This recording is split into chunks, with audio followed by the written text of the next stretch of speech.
Ladies and gentlemen, boys and girls, welcome back to Hollywood After Dark. Today is March 9th, 2023, and I gotta say, after the news involving Amazon and Batman, I gotta ask the question, is sell ZSJL to Amazon gonna be the next fucking thing to laugh at? Because, folks, this is the internet. Anything could happen. It's all going to be wild. It's all going to be crazy. We all know that. Not only that, Jenna Ortega, Beetlejuice 2, a bunch of other news. Folks, let's fucking go.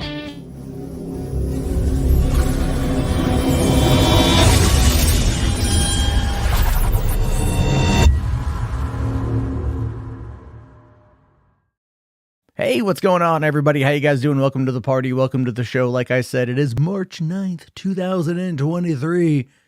It's Thursday.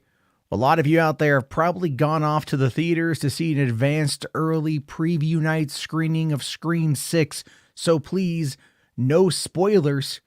Although I accidentally saw the leak that came out like a few weeks ago, so I'm pretty sure I know who did it. That being said, I still want to see the movie, but I've got to watch Scream 5 first. And I keep meaning to. I was going to watch it the other night, and then my 5-year-old's like, I was going to watch it last night, actually, after doing the stream, but then my 5-year-old comes in and she can't sleep. She can't sleep. She's having bad dreams. She wants to hang out with me. I said, okay, cool, that's fine. Obviously, I can't put on a horror movie when my 5-year-old is scared. Even though she was kind of asking me to, she's like, can we watch a movie? Can we watch that ghost movie you were watching the other night? And she's referring to The Frighteners. And I'm all like, no, I mean, you could watch that one when you're older. It's really not that scary. But she's like, but what about the other one? And I'm like, what other one? She's like, the one with the guy with the white mask. And I'm like, oh, Scream, because I picked up a copy of Scream 5. And then she's like, yeah, can we watch that one? I'm all like, no. You can't watch that when you're older. I was 14 when I snuck in to go see Scream on its opening weekend back in 1996. All right, I snuck in, found out ways to do it, did what the younger generation did when it came to watching movies we weren't supposed to. We figured out a fucking way. Now all you gotta do is go on to Google and type in the word "the tits," and you'll find all sorts of movies, good, bad, or the other. That, of course, is what's going to happen. Donovan asking, am I going to talk about what happened with Grace Van Dien and the producer? I mean, like, yeah, man. Like, I don't know. I mean, I did not know that Chrissy from Stranger Things was Casper Van Dien's daughter. I had no idea. I did see the clip where she decided to focus more on live streaming because a producer of a movie she was on, so not Stranger Things, which was a show, had invited her through a girl he was sleeping with to have a threesome. And she felt uncomfortable with that. So she, as a result, wants to focus on streaming, which is completely understandable. And I do not fault her in any way, shape, or form. So let's hope with that, like that, producers, like, because she says it best on there. She does. She says it best on there. She goes, he's my boss, which is true, right? Which is absolutely true.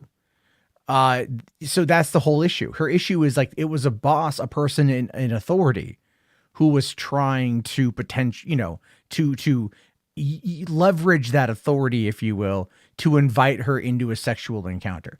And that is not cool. That is not cool at all.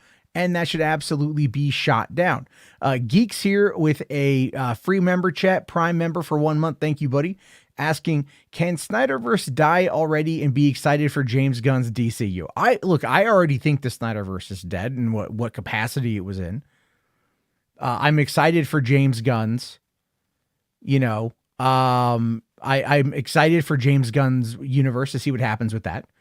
And as a result, yeah, I think it should do. But what I'm talking about, though, is the crazies. We're going to get into that, though. We could probably jump into that one first if you guys want. There's a lot to talk about, guys. My God, so much happened today. So much happened today. But thank you for that, geeks. Also, Connor Dorian here, new super chatter. I haven't seen you before, buddy. Thank you so much for Fiverr, saying it doesn't look like J.K. Rowling will be writing any more Harry Potter books because she's busy writing more Comorian strike crime fiction novels. Yes, I did see that report pop up yesterday where they talked about how the BBC is currently looking to renew that adaptation for, what was it, season 5 or season 7 or something or another.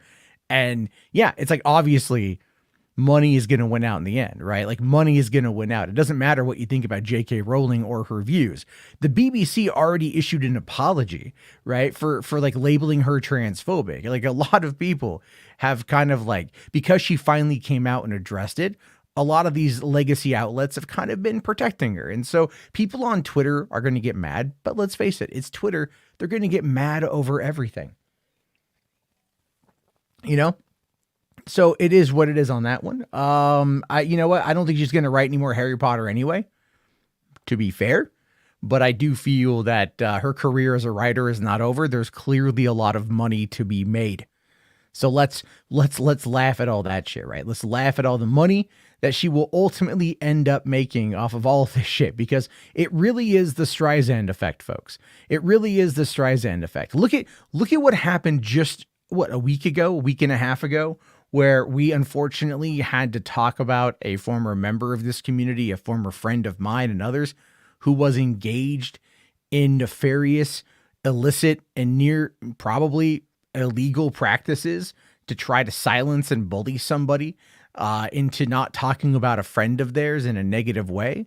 You know, we talked about that. We showed proof of that. And this person came out and drew attention to it in a way that it didn't need to be drawn attention to. And that caused more people to look at it. That caused more people to dive into it. And that opened up the Streisand effect. And then this person was able to then claim to be a victim and use that as a way to kind of garner sympathy from the audience in the form of super chats of, "We'll be there for you, buddy. Never mind, you tried to bully your friend, your brother, into silence, and you did it through potentially felonious activities, but that's okay. You're just a nice guy. You paid for StreamYard." It's ridiculous. It's absolutely ridiculous. It's annoying at the lack of accountability. But that being said, I'm not here to dwell on that. I'm merely pointing out that that's a comparison there. Anyway, Brian here asking, do you think Blumhouse or WBD for their horror division is changing the course of the industry for original IP content? I think right now, Universal is changing the course for original and IP-based content, looking at what they've done. I think Blumhouse being a big part of that is going to help out. Warner Brother Discovery really needs to up their game in a lot of ways. I think horror is going to be a good way to go about it, but have they really done much with horror? I mean, like, they haven't really done anything. It's, unless I'm mistaken and I don't remember a specific article or announcement or something. I mean, Hamada left Warner Brothers family, refused a deal, and then decided to head over to Paramount to open his own thing over there. All right. Like, that's what I'm talking about. Right. That's what I'm talking about. Now, Fourth here says A24 has best horror, actual elevated horror. But I really think that elevated horror is not something that a lot of people like elevated horror comes across as like NPR for horror nerds. You know what I mean? It's if you want somebody with a bit of an air of self-importance to talk to you like this about what it means to be fearful. Fearful for not only you, but maybe your loved ones, your life, your property. To be fearful of what is unknown in the dark, of what remains to be seen. Fearful of your own mind, of your own inadequacies to live up to your preconceived notions of stability and adulthood. The fear that could be coming from the darkness of the mind when you least expect it. Here today on Morning Talk with Terry Gross, or Morning Air, or whatever the fuck it is. You know what I mean? I'm just saying, it's like, I agree with Ryan. Yeah, Anthony here, right, says elevated horror is made up. Ryan says elevated horror is a blanket term. It's just like, is that. Now, Fourth here says James Wan is horror for American Horror Story fans. Very Ooh, dude. I wouldn't even hell no. Look, man.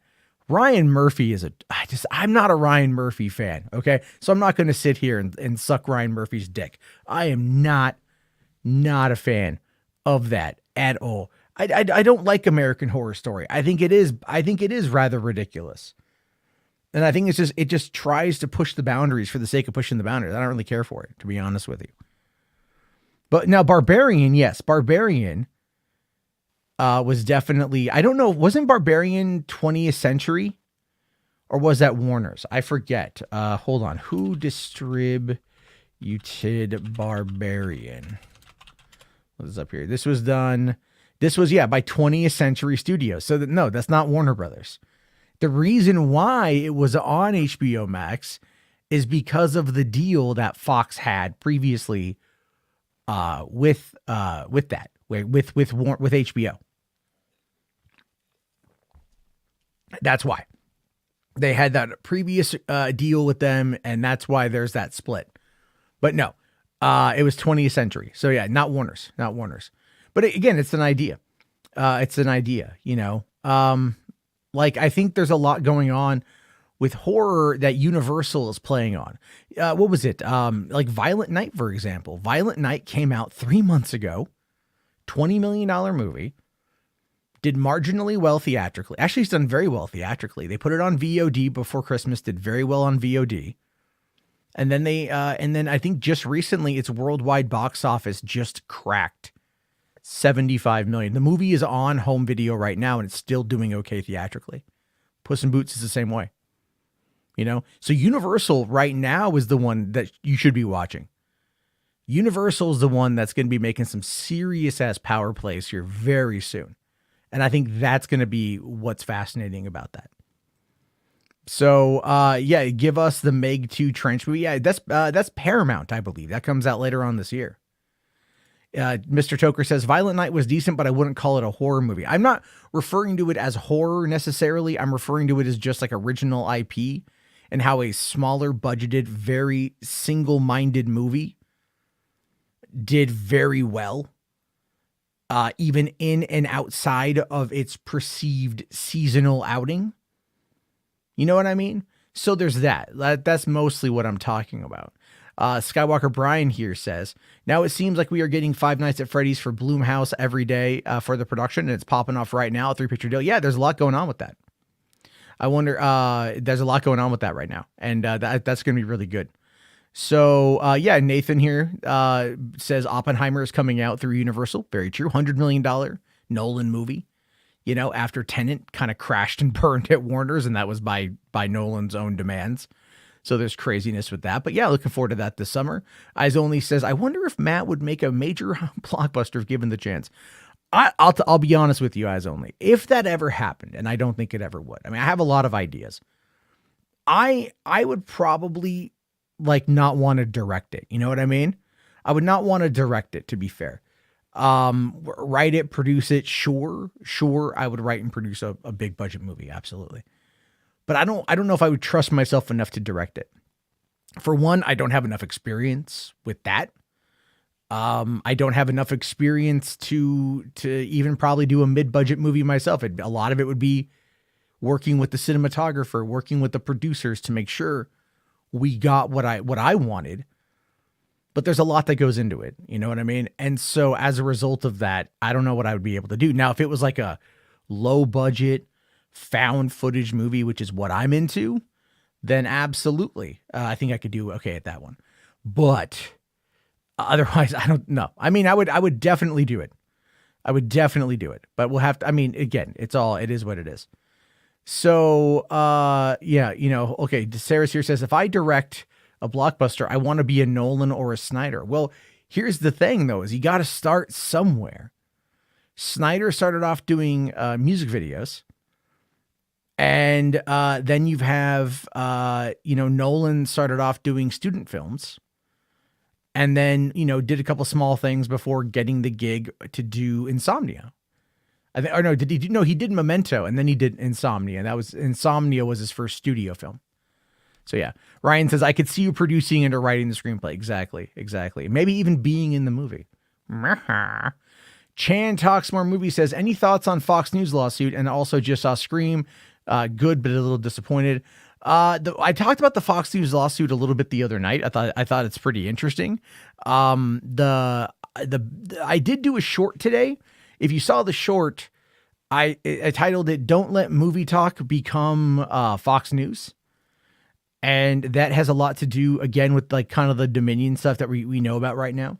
You know, I mean, like, here's the thing. I don't know where you stand politically, where anyone stands politically. I mean, I'm pretty open about my politics. If in my opinion, if you try to downplay the events of January 6th, you are acting in a way that can only be described as seditious, right? I'm not going to call it treason because there's nothing anyone's going to do, but downplaying what happened on that day, downplaying the violence, downplaying the intent, is seditious, in my opinion. And what we're seeing out of Fox right now is a lot of that, is them trying to distract from the Dominion lawsuit by pushing the fake Jan 6 bullshit, the very fake news that they've been pushing, and everything else. And I see that, I look forward to seeing what happens. If Fox News goes away, I'm sorry, I'm not going to shed a tear. I'm not going to take to the streets to protest. They've done more damage to this country fundamentally than anything else. You know what I mean? So fuck them. But at the same time, a lot of people use that same playbook in order to grift on entertainment coverage here on YouTube. And people, I think, need to be more aware of that. And that's where I'm at with that. Anthony here asking, how about we get a new mummy movie with Brendan? Here's the thing with that, man. I would rather Brendan do something else, to be honest with you. Unless you bring back Stephen Summer, which I think like the last movie he directed was that one with Anton Yelchin before he passed away. That was actually pretty good.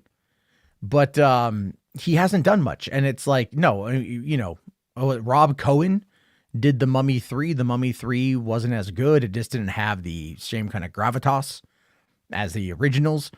If they brought back Stephen Summer to collaborate with Brendan Fraser, I think that'd be good. But you would also need Rachel Weisz to come back. And was it John Hannah to come back as well? Ode Fair to come back. Everyone would have to come back. All right, even Arnold Vosloo would have to come back as Imhotep. Okay, you got to bring me Imhotep one more time. Okay, the final mummy, Imhotep returns. Like, I don't give a shit how you do it. Just bring back Imhotep.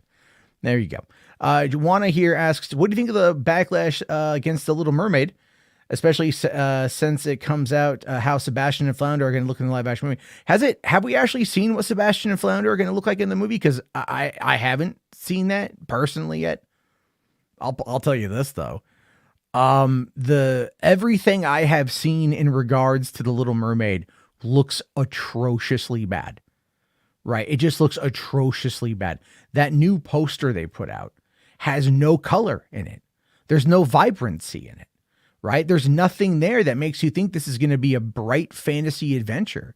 Even the footage that they've shown of her under the water just looks meh. It just looks blah. And then like her in the cave. And yeah, the cave is going to be a very specific style of lighting and everything else. But it still looks very blah. Nothing about it looks good. I don't care how good, Halle Bailey can sing. She can sing very well. She's very talented. She's not Jodie Benson. You're not going to be able to recreate the magic of The Little Mermaid. And I don't give a fuck how hard you try. Aladdin did well. Mostly for Will Smith, right? Mostly for Will Smith being able to come on in and add his own gravitas to that performance, but still doesn't hold a candle to Robin Williams. And at the same time, there's no clamoring for more. The Jungle Book brought out fucking Beyonce as Nala and still just boring. Disney live action is just like terrible. It needs to stop. So let's play catch up here because I'm like way behind. You guys are flying through the chat there. Come on, Matt. Every live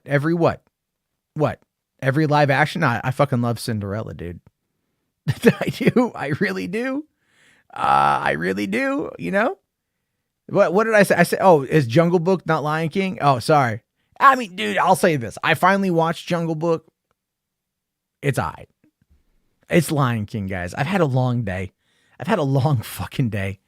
I spent this morning volunteering at my kids' preschool. And I got to go back tomorrow for a meeting with the administrators over some testing, I guess they want to do. So I'm just kind of exhausted. There's no color under the sea. What are you talking about? Dude, you motherfucker, I don't care. I don't fucking care like about skin color in this case. I don't care. I'm talking about the vibrancy of the ocean. If you're going to go like, it's like one of the big, okay, go and look at fucking Aquaman. Aquaman, when it had Atlantis was bright, beautiful, vibrant. It had color to it. It had depth of color. It looked interesting. It looked amazing. You wanted to spend time there. Okay. Then you go and you watch fucking Black Panther Wakanda Forever, and they go down to the Talocan, right? And they go down there and it's like dark and murky and everyone just looks depressed. And you're like, yeah, no wonder you all want to fucking, kill people all the time. Jesus Christ. Fucking, can someone bring a TV down here? Get you something to do? Maybe put up a light or two. I'm sure there's an IKEA nearby. You just got to check out their new aquatics department. It's going to be okay. It's like so boring. Visually, give me something stimulating to look at. You have to do that. And look, I could understand it for like Black Panther. Okay. I thought it was very drab. I thought the whole movie was drab, just drab. Coloring was the color grading, I should say, in Black Panther Wakanda, it was just terrible. It wasn't good. The movie was very bland to look at, which might've been the entire point because the whole thing was a goddamn funeral. But again, it's like when you're doing The Little Mermaid, when you hear you hear that and you're just like, you hear Sebastian, big, bright, red crab under the sea, darling, it's better down or it's wetter. Take it from me. You get that, right? Like you have to have that vibe. You have to have that emotion. Guy Ritchie brought that for most part to Aladdin. Visually, Aladdin was stimulating, and Will Smith had a very good performance, but look at Tim Burton's Dumbo, right? Bad movie, just bad fucking movie and shit. Right. I mean, even The Lion King, again, it just like they did, what was the fucking song, right? The song about love, like tonight's the night for love. It's just a chef song. But it took place in the fucking daytime, right? It's all I'm saying is it took place in the fucking daytime.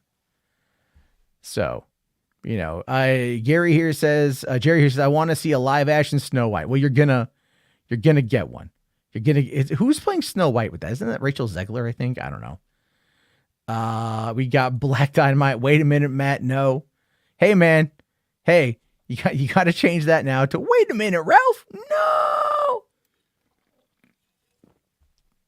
It's a lot of tabs. Taylor says the Jungle Book is passable. Best part, cowbell joke. I mean, no, yeah, the Jungle Book was passable. It's I enjoyed it. It's not like I dislike these movies to like never watch them again, but it's like, nah, man, I'd rather go back to like, I know they're meant for like the younger generation, right? Like the newer generation. Oh, the newer generation, they like all this live action stuff you got. We can make $1 billion fucking on this shit. Holy shit, you got. It's amazing.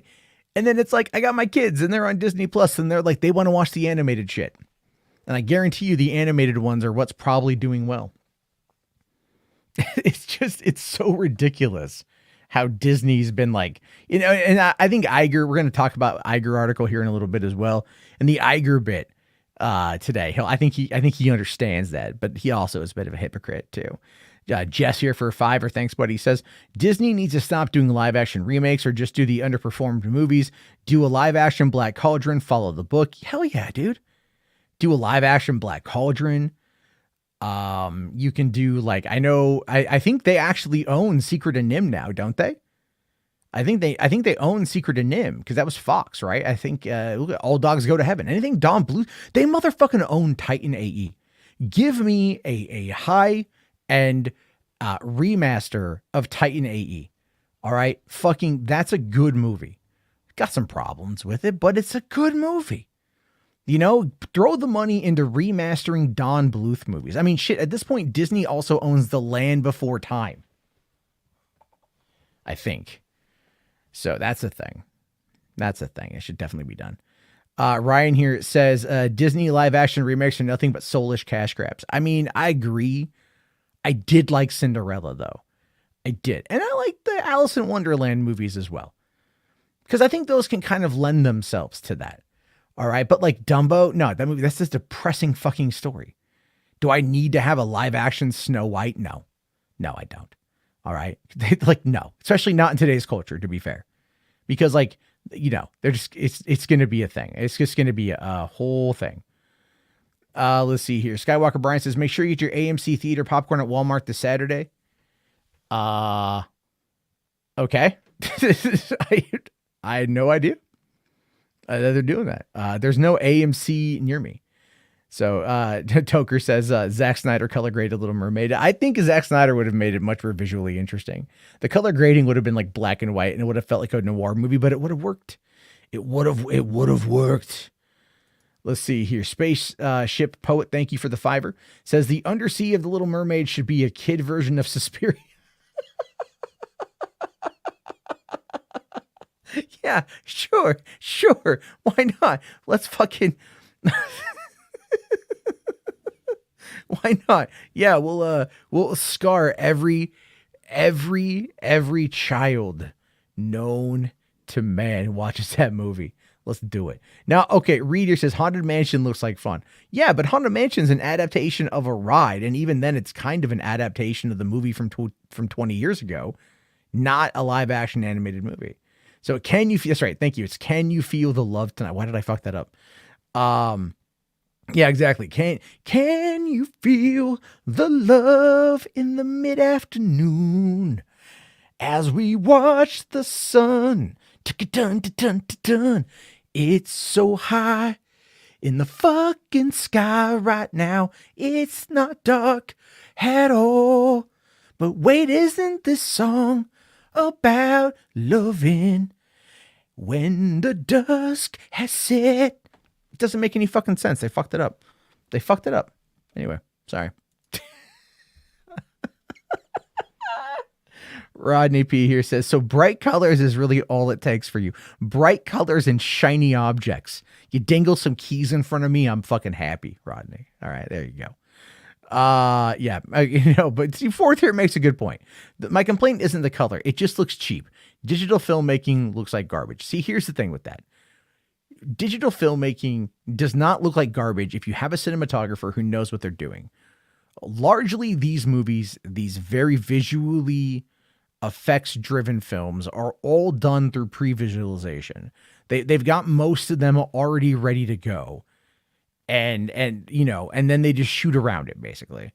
I'm simplifying it, and I'm probably getting a couple things wrong, but they do a lot of that. If you have a good cinematographer, it can look really good. The problem, though, is that they don't have, like, I don't know, but digital, I am not in any way going to ever criticize digital filmmaking because it's revolutionized in so many ways. What's funny, though, is how many people try to replicate 35 millimeter by using certain filters with digital. There you go. Okay, Brian here says, but Guy Ritchie's doing the live action Hercules with the Russos and inspired by TikTok for a musical. I'm not even kidding. I know. I don't know what they're going to do with that, but it's like, again, if it's visually entertaining, it could be okay. Aladdin was at least visually entertaining at times. So, Ralph Double Tits here says, Johnny Favs only did that movie, talking about The Lion King, so he could make Mando. That's true. He did. And I don't fault him for that. Mando's amazing. I love it. I haven't seen this week yet, by the way. I just, what happened was I ended the stream, went to go watch it. Disney Plus had crashed for me. So I started watching The Last of Us instead. And I've got 2 more episodes to catch up on The Last of Us. It'll be a pretty good movie. So, all right. And then Ryan here for $5. Thank you very much. Howard Ashman just rolled in his grave. I don't know who that is, but I'm going to agree with you because you're usually really good about these things. And then Connor asking, am I excited for the Owl House series finale? Well, Connor, I've actually never, ever seen Owl House. So no, I'm probably not excited for it. But if you are, and I've seen some of your comments so far, if you're excited for it, bro, dude, I hope you have a good time watching it. And I'm sorry if the show ends early. I know people are upset about that. I have heard about the Owl House. getting prematurely ended by Disney. For some reason, they hate short form animation, but they built their backs on that kind of, I don't know. It's terrible that it's ending. I hope you enjoy it, and I hope it's good. I hope it's good for you. Robotic Dre asking, would Disney dare to do a live action Frozen movie? Oh, they're going to. They're going to. I guarantee you they're going to. I guarantee you they're going to. But then we got Rationally for Fiverr. Thank you. Says, did you see the gameplay for the open world RoboCop game? Funny thing about that, Rational, is that's actually what I had primed first to talk about, because there's a couple of trailers I want to go through today, and everything else. So I will get into that one there real quick though. Yes, we're going to watch this here in a second. Taylor here says, visually entertaining is a pretty low bar. I'd rather a good story with good characters. Here's the thing with that. You have to have a good story with good characters does only get you so far. Okay. Like, it does only get you so far. You do need to have things that are visually appealing. You know, it's again, we're 51% auditory, 49% visual. And you still have to have that visuality. You still have to have it there. Okay, so, but I see what you're saying. Ryan here also says, Howard Ashman wrote the songs for Little Mermaid, Beauty and the Beast, and Aladdin. Oh, yeah. Yeah, Beauty and the Beast. I totally forgot that the live action Beauty and the Beast exists. I saw it in theaters too. I totally forgot that it existed. Kind of a waste of a movie. I think the controversy was the most interesting thing about that. I mean, it was okay. It was an okay movie. I like Dan Stevens, again, Downton Abbey fan. I like Emma Watson, you know. Kevin Kline is great. Luke Evans, Josh Gad, I like the cast, right? I just don't know why. I mean, like, you know, Angela Lansbury was still alive. Why replace her with Emma Thompson, who I do love Emma Thompson. I'm not knocking on no Emma Thompson.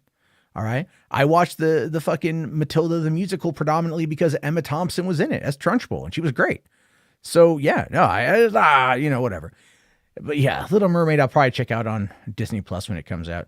Anthony here says, fans are still judging the streaming shows by the cable model, or cable shows went for 10 seasons on streaming.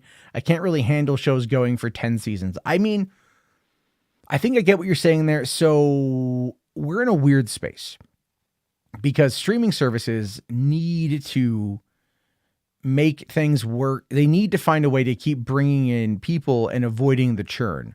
So that means investing in new content. And if a show hits, they're going to run with that show for a long time.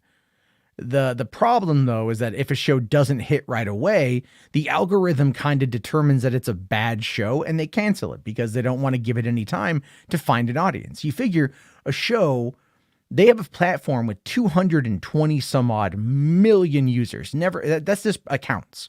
That doesn't equate for how many people actually watch Netflix, right? In the households and whatnot.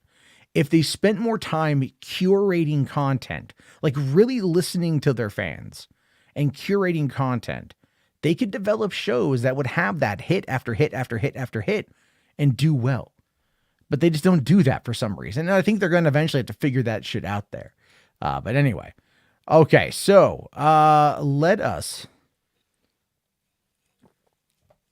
Hold on here. What's this one? Are you and Angry Joe going to team up and take on Eric D. July and Jeremy about the April O'Neil controversy? See, this is the problem, Rodney, right? I only caught a little bit of that. I unfollowed Angry Joe a long time ago because I just got tired of whatever. But I mean, I saw him. I was getting messages from people about that. People like, oh, are you watching Angry Joe go at it with Jeremy and Eric D. July? As I said the other night, I agree with Eric's assessment over April O'Neil. All right. She was a very specific way done for the original Mirage comics. And then, you know, but that character has been altered. In this particular case, the turtles are definitely younger. April looks more age appropriate. She's not like a news reporter that Mikey's going to beat his meat to. She's like a teenage blogger, reporter, whatever, that befriends these other teenagers. So they're keeping them very on the level in regards to that. And that's okay with me, right? But it's like, that's when I had the conversation the other night about legacy versus ownership. which iteration of the franchise are people going to be drawn to? I'm 40. So for me, the original show and the original movies, that's my jam. That's my Turtles. But for other people, the 03 show, the 2012 show, the 2018 show, it's all that stuff. I'm just saying there's all those things there. So it's like, it is what it is. It is what it is. But look, any chance to piss off chuds, you guys know I'm there for. Spherical Man here says, since I didn't stream last night, I can't tell if that's like trying to guilt me or whatever. I took the opportunity and watched Encanto. I enjoyed it more than I thought I would. Dude, I fucking love Encanto. I thought I was going to hate it. The first time I watched it, I was not fully awake yet, and I didn't really care for it. And then my kids watched it a few more times, and I got to watch it as well. And I'll put it to you like this. So when I was on the cruise last year, they were showing Encanto, and to kind of distract my youngest child, who at the time was only 2.5, I started singing Encanto along with the movie. And actually, this one guy was there. He saw me do it, and he actually he'd been hanging out on the smoker's deck with my dad and my stepmom. And he comes out there and he's like, hey, I saw your boy singing to his daughter. And he's like, I got to say, that was like one of the sweetest things I've ever seen. So like for me, man, I love Encanto. I sing with my kids all the time. I sing it. Like if we listen to the Encanto soundtrack, like on the way to school, after I drop them off, I usually finish the soundtrack on my own. Just love Encanto. I do. I think it's great. Encanto is therapy. Kinda, yeah. Encanto is awesome. So there's that. Fandom NSL is bringing up the, hold on to that Cape Crusader comment. We are going to get to that one there. Okay. Ryan here for $5. Thank you, buddy. He says, I recommend you check out the trailer for Howard. The documentary is available on Disney Plus. He died of AIDS at the age of 40. Wow. That sucks, dude. That's crazy. AIDS at the age of, God damn, man. That sucks. That really sucks. Yeah. I'll have to check that one out there. Connor here asking for a $2. Thank you, buddy. Says, what will happen if Harry Potter becomes a studio? I'm excited if that's the case. If Harry Potter becomes a studio, I'm very interested to see what happens. If it becomes its own vertical, I think that's going to be interesting. And I think we're going to be in for a lot of Wizarding World. And I think that's going to be a lot of fun. I'm down for that. Wait. Rhea.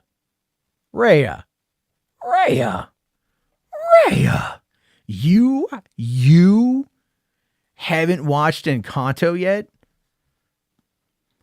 Girl, what? How have you not watched Encanto? It's fucking good. Like, I mean, you've watched Cocaine Bear, but you haven't watched Encanto? What the fuck? By the way, because there's 100 of you here right now, I haven't pimped it yet. The audio commentary for The Frighteners dropped yesterday. So you guys can go check that out over on Podio Commentary on YouTube or anywhere you get your podcasts. Still trying to scale that up. Growing a podcast is difficult, folks. It is, but that's up there. The Frighteners. I go through the movie, have a lot of fun with it. Good stuff. All right, why don't we? Because we've been on for 40 minutes. Yeah, you effing it up. Yeah, you effing up. Go watch it. It's good.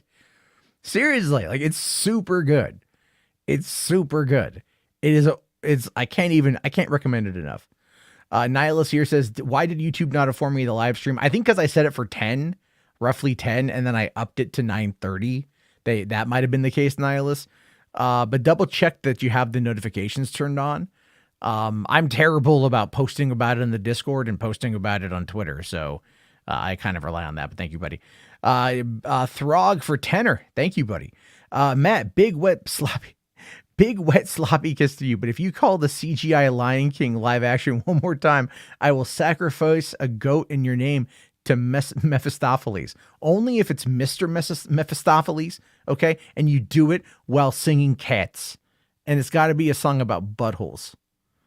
Anyway, no, look, the CGI Lion King, I don't know why I call it live action. I think it's just easier to call it live action, if you want my honest opinion. All right?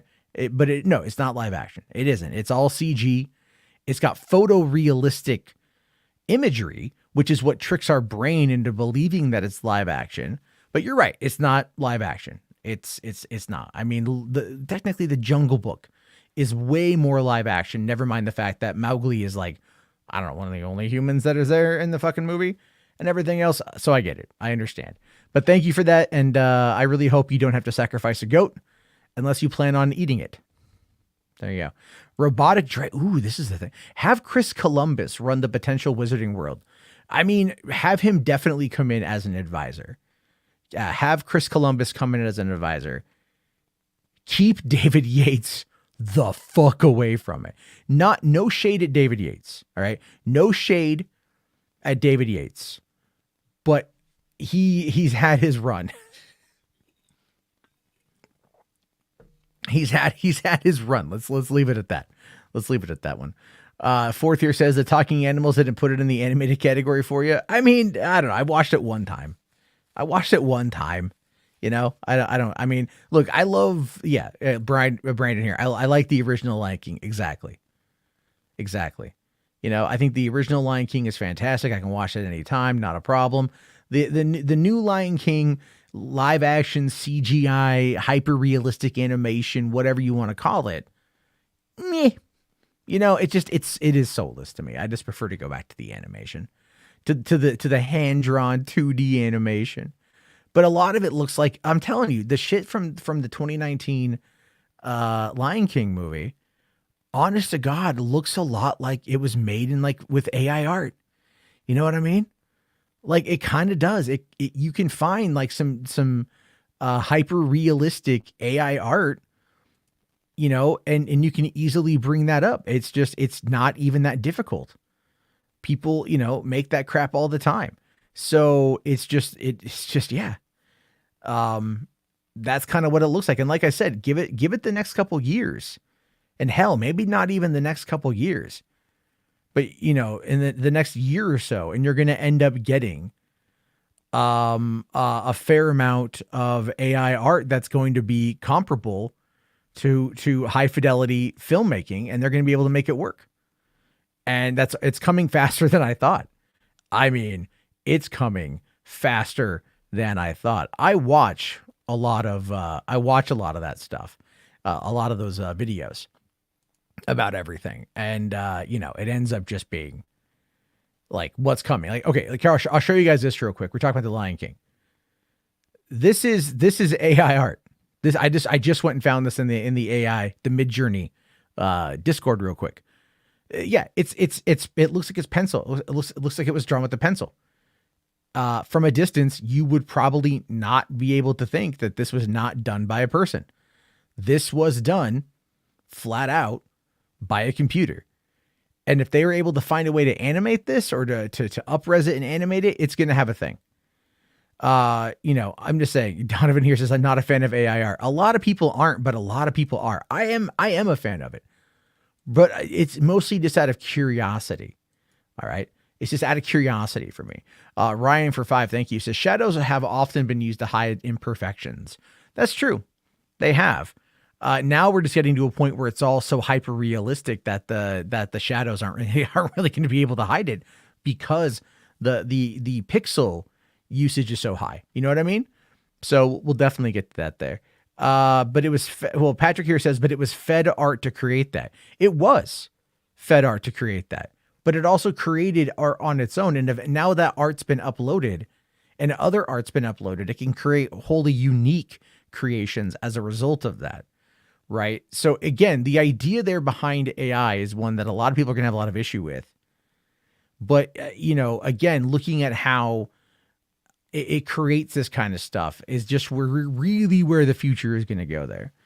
Brandon says, wow, as an artist myself, that art is like so cool. Yeah, it's like, or so real. It looks it, and there's a ton of stuff there. Sanzi here says the anime idea for AI art is amazing. Yeah, you can do a lot with that. I think I just saw another, like, here, check. I'll show you guys this one real quick. So there's this one I just found. This is just a prompt someone had put together. But again, it's like, what is the prompt for this? The prompt for this one was cute, enticing anime girl in beachwear next to a super nice car in downtown Tokyo, retro style, wide view 8K, hyper focus cinematic. Yeah, his prompts are a little bit off, but you know, that's kind of the point though, is like you can play with it and tweak with it and everything else, and it takes minutes to do versus everything everything else and stuff. It's interesting. I know it's not for everybody. I know people out there are gonna fucking hate it, and I get that. And I think in many ways it's not, I hope it's used as a way to help rather than to hurt. And I think it's going to go through growing pains. There's obviously the legal side of it, all that stuff. I'm trying to find one image I just saw here. Okay, here, look at this one right here. I'll show you guys this one real quick. So look at this. This one right here is, this looks amazing, right? This prompt is astronaut cries looking out of window towards Earth from lost spaceship, which is out of fuel, 16:9 resolution, upscaled. It just looks pretty good. Let's see. So anyway, you pulled that anime image up pretty quick, just saying, I was already looking on the freaking Discord, man. That's what it is. I was just looking on the Discord. Someone else had prompted that. Taylor here says, there's no snakes on cocaine, but I said, yeah, it's true. Right. I'm just saying his hands look weird. Yeah. The hands look horrendous. To fix the hands, he needs to re-roll it a few more times. Yeah. The hands look weird. All right. But outside of that, the shadow and the lighting is pretty good. It's just, this is an early roll. All right. That's the whole thing. This is an early roll of what it is. If he rolls this a few more times, he would actually get a much better, a much better approach. I'll tell you, I'll actually do it. I'll roll it myself because I still have some points. But they are, by the way, Midjourney 5 is dropping like next week. So there's that. Fourth here says Jarbo has waifus on standby. No. Ray says, I think AI is great for streamlining the creative production process, but humans should always monitor it and curate the content overall. Automation makes more time for humans to be more creative. It's true. That's kind of the thing with that, is it's meant to be a tool to help you, not replace everything, right? Because like right now we've got 100 people watching, and that's fantastic. Thank you guys so much. Let's try to get those likes to 50. We got 26. We can get to 50, folks. We can do it. My God, those hands are weird. I'm just looking at those hands. All right, Command Unit, I see you. We'll take a look at that a little later, buddy. Thank you. All right, so I did an upscale redo of this, and it doesn't really, like, the hands don't look much better. You got to take your time with it, right? You got to take time, but you can see there's more definition than before, right? It just takes time to kind of, you have to just keep feeding it. That is just kind of how this stuff goes. So, all right, why don't we quickly take a look here? I want to take a look at this damn thing. Jess here says, companies will cheapen creativity. They always do. So Skywalker Brian says, I'm terrified to know what Unreal Engine and AI art can do together. Why? I'm not terrified. I'm fascinated. I'm intrigued. I can't wait to see what it does. It's never going to like replace, a lot of shit. But again, it's going to be like training people to look at it differently, because this is what is going to streamline the process. But imagine if some of these animated movies can use this process to save itself hundreds of millions of dollars. You know what I mean? Like if it can lessen the cost on these studios, we might actually get some better output or some more frequent output. And it can do a way to kind of destabilize a lot of things, So that's all I'm saying too. Look up AI image to video. You can shoot a crappy video of you pretending to fly in your living room and match it to a video of it. Yeah. I've seen that. It's not open. I think I'm on the waiting list for access to that, to give it a shot. But yeah, I've seen that. I'm waiting for all that to come out. Sarah Connor wants to have a word with me. John, look, go watch the Last Week Tonight video on AI. And John Oliver does a pretty good job of breaking down like why it's not going to kill us just yet. So we're still okay. We are still doing all right. So let's find out what's going on in a dystopian Detroit, as patrolled by the one, the only RoboCop.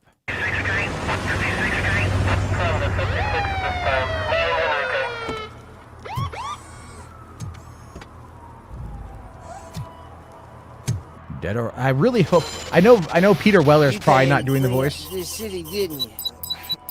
It'd be easier to burn it all to the ground. Believe me, just burn it all. Yeah, burn it all.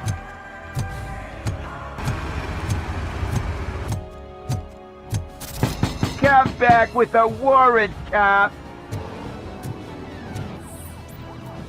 All right. All of the arcade staff will sell to you. Drugs in the basement? I will take care of that. Open the door. I have the warrant. Oopsie, I think I dropped my key somewhere. It's RoboCop! Surrender your weapons. Chance! Out!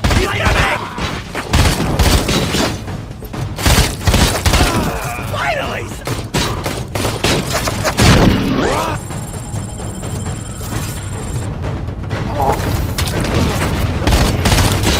Just die already!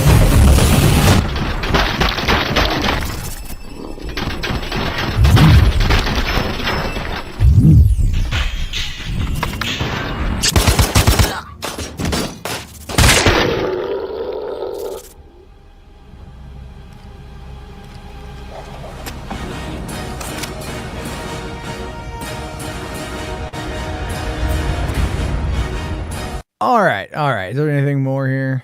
Okay, there is. Hold on.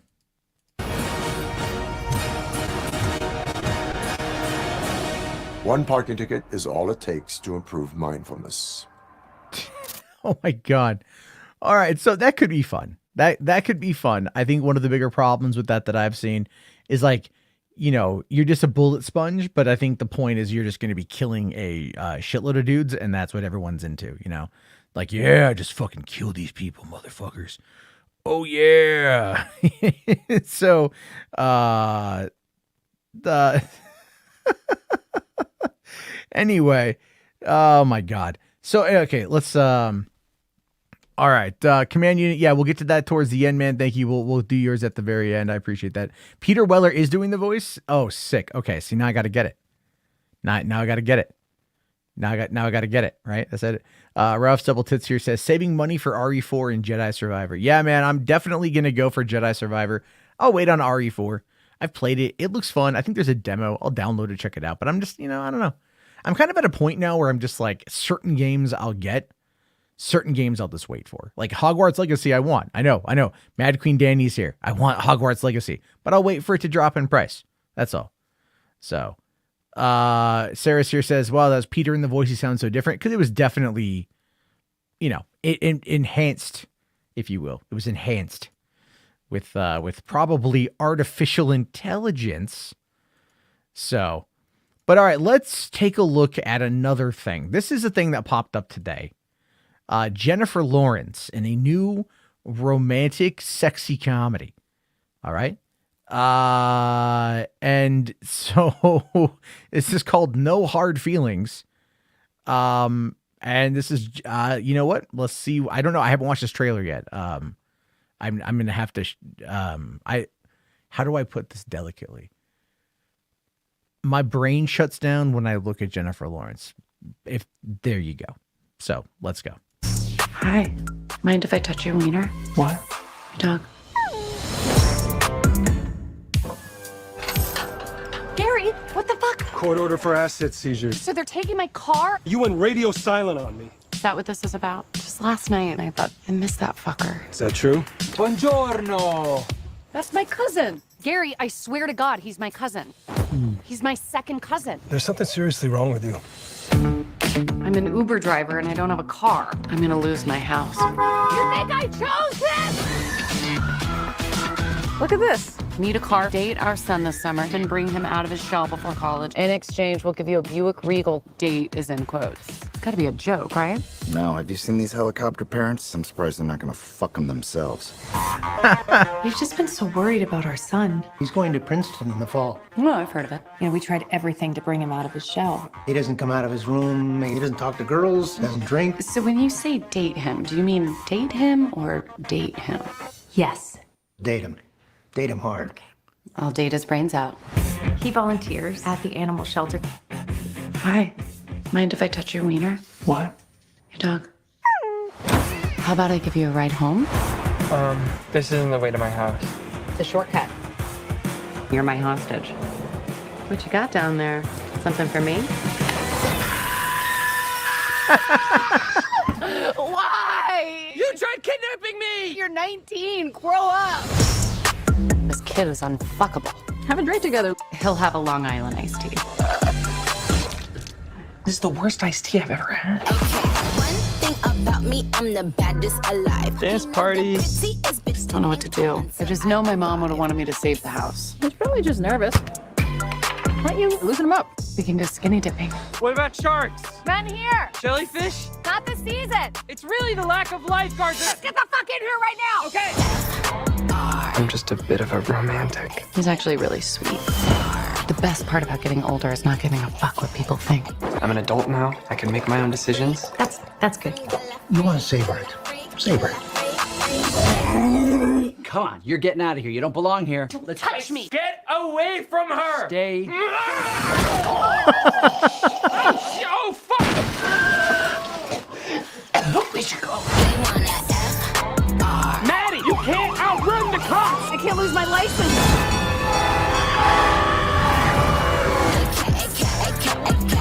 All right. That could be something. Companion here, make it stop. All right, there you go. I stopped now that it's over. Yeah, the dialogue on the screen's annoying. That's for the TikTok audience, right? What kind of 2006 abomination is this? Again, you guys don't even understand. You guys weren't around for the fucking. How many of you guys were around for the American Pie movies? Huh? At least 1 and 2, right? That's RJ. That is RJ, Sean. That's very true.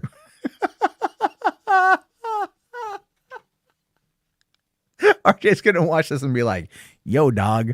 He's gonna go to his parents, be like, "Mom, Dad, listen, I'm graduating college soon, and I'm gonna be a man. But you know, there's this movie I want to show you called No Hard Feelings, and I'm just thinking, if you send me to Boston, there's a girl there who could really help me out. I also just need a fake ID saying that I'm 29 and that I've been lying about my age."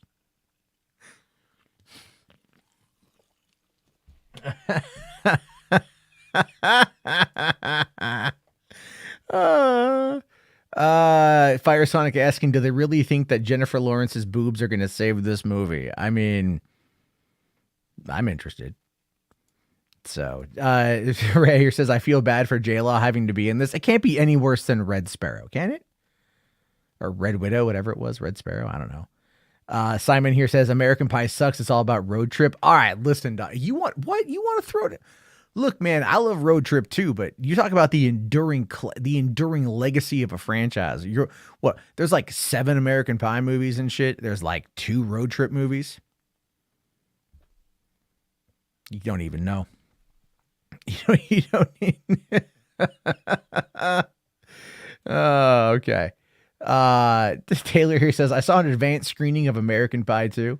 Nice. I think I saw that, I saw the day it came out in, I want to say like at Grossmont is when I saw it there back in the day. Anyway, so, all right. So, they are still making American Pie movies straight to streaming. That's what I'm talking about. You know, Toker here says, but only 2 of the 7 American Pie movies are good. I'm assuming 1 and 2. I thought what was it? The American Pie Presents Bandcamp number 4, really, or whatever. I don't know. It was supposed to be number 4 before American Reunion, but Bandcamp is actually pretty solid. Let's see. Command Unit asks, what stops Jennifer Lawrence from being in Marvel? Jennifer Lawrence stops her from being in American to being in Marvel movies, dude. Really, that's what it boils down to. I wish I was making that up. I am making it up. It's really what it boils down to. You know, she doesn't want to do it. Now, granted, at this point, she's she's an Oscar winner, or at least an Oscar nominee. I forget if she's actually won or not. You know, she's been in a couple of really big franchises. She recently got married. She recently had a kid. You know, she's now like in her 30s, and her priorities are changing, and that's totally fine. You know what I mean? Like, I have my kids. I'm in my 40s. My priorities have changed. You know, and there's stuff I want to do that I know that I'll have to take time to get to. There's stuff I want to do that I know I'll never be able to do. And there's other things that are just going to take time like that. This is what it is.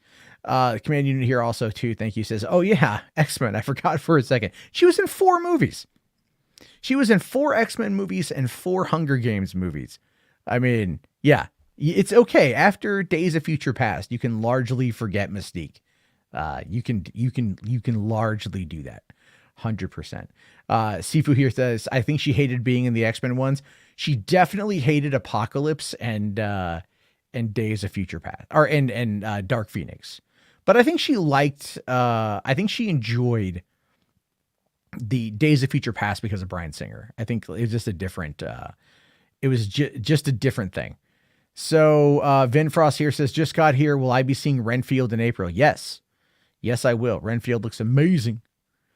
Was amazing. You know, Fourth here says, this feels like a use it before you lose it movie for J-Law. Maybe. You know what? Maybe, but she's doing physical comedy. And I think that's something that is definitely be pretty interesting to see. Okay, guys. So this is the other one I wanted to show you guys, this trailer. This is the final trailer for a movie that I just bought my tickets for. Premieres in less than a month. Folks, I'm excited. I hope you're excited. Super Mario Brothers.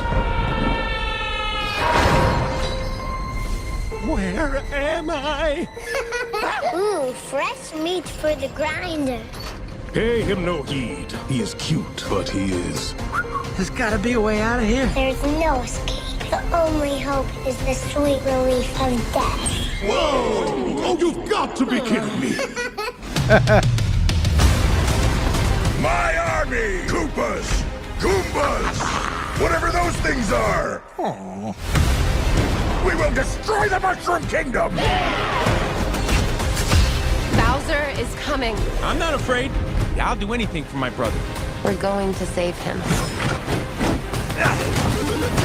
Yes! Fire! You asked for it! This is fun! Here we go! Attack! Let's end this.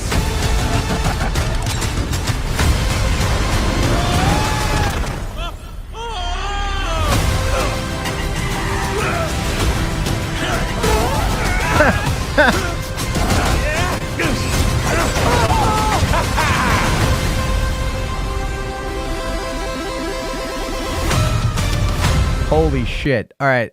I've said it before. I'll say it again. $1 billion fucking movie right there, man. $1 billion movie. Not even a question. Look, I'm telling you guys, if one movie in 2023 is going to outperform Avatar, it's going to be fucking Mario.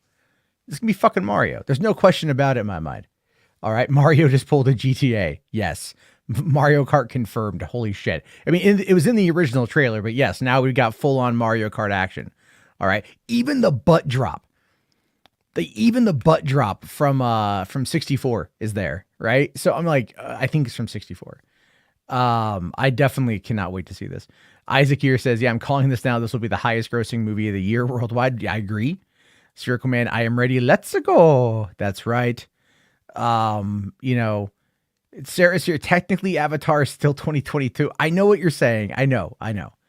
It will definitely cross a bill. All right. Like, it will definitely. How did you get Spy Kids Game Over vibes from Mario Kart saying? Dude, like, his cart blew up. He fell to the other side of Rainbow Road, jacked it from a fucking turtle, and then pulled his shell out and took out another vehicle with it. All right. It's a hell yeah, man. Robotic Dre says here, besides Evil Dead Rise, I think Super Mario Brothers has the entire month of April to himself. I think so too. I got to look to see what's coming out next month, but man, I hope so. Music Man says, I hope Mario Golf shows up. I hope it's going to be Super Mario Striker. Hope we're going to get some soccer, maybe a little bit of Mario Tennis, maybe a little bit of, I think it's going to be so full of Easter eggs. So full of Easter eggs. I can't freaking wait.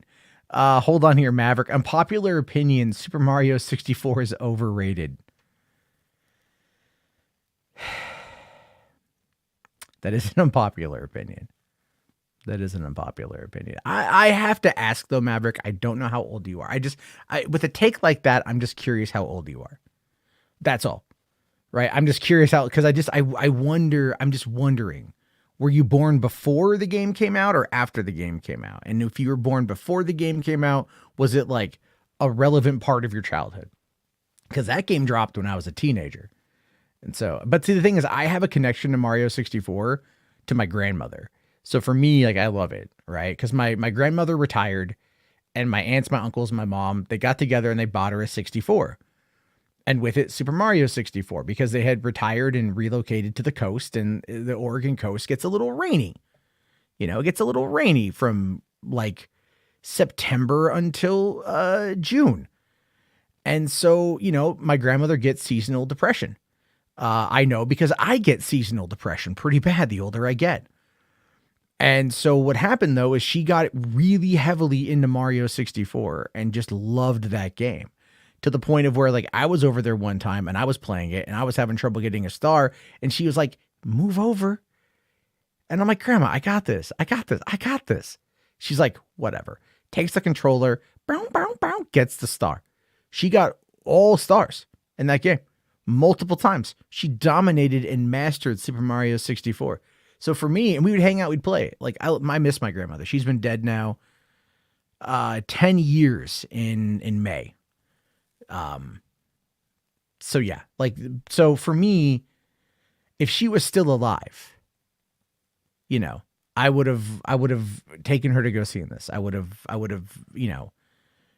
wherever she was staying at the time, if she was still alive, I would have taken her to go see this. I haven't thought about that story in a while. As weird as it is to say, this Mario is actually relatively important to me as a result of that. And my daughter is really excited to see it. She actually was, when I was at school today, we had snack time at the end of the day. And so I'm hanging out with her. I'm helping the kids, get the applesauce packets open, and they have Cheez-Its and whatever and water, and I'm pouring drinks and stuff, and my daughter just goes like, I'm going to go see Super Mario Brothers with my dad next month. And then this kid next to her just goes, yeah, I'm going to see it too. And she just goes, oh, I'm going to see it first. But she was just like all over that, man. She's so excited to go see it. And I'm excited to take her to go see it. So anyway, yes, I really, really, really like that. I'm looking forward to seeing more. So there is that. Mad Queen Danny here says a prolapsed anus will help with my depression. Okay. A prolapsed anus will help with my depression. I mean, like, is that getting my shit pushed in? You think is that like, tapping, hitting my, hitting my prostate? Like Mario hit that brick for all them coins in the first world. There you go. Anyway, so yeah, it's just gonna be a big thing. There's still some more stuff to get to. Those are just the trailers I wanted to get to. But we will to have a little bit more fun.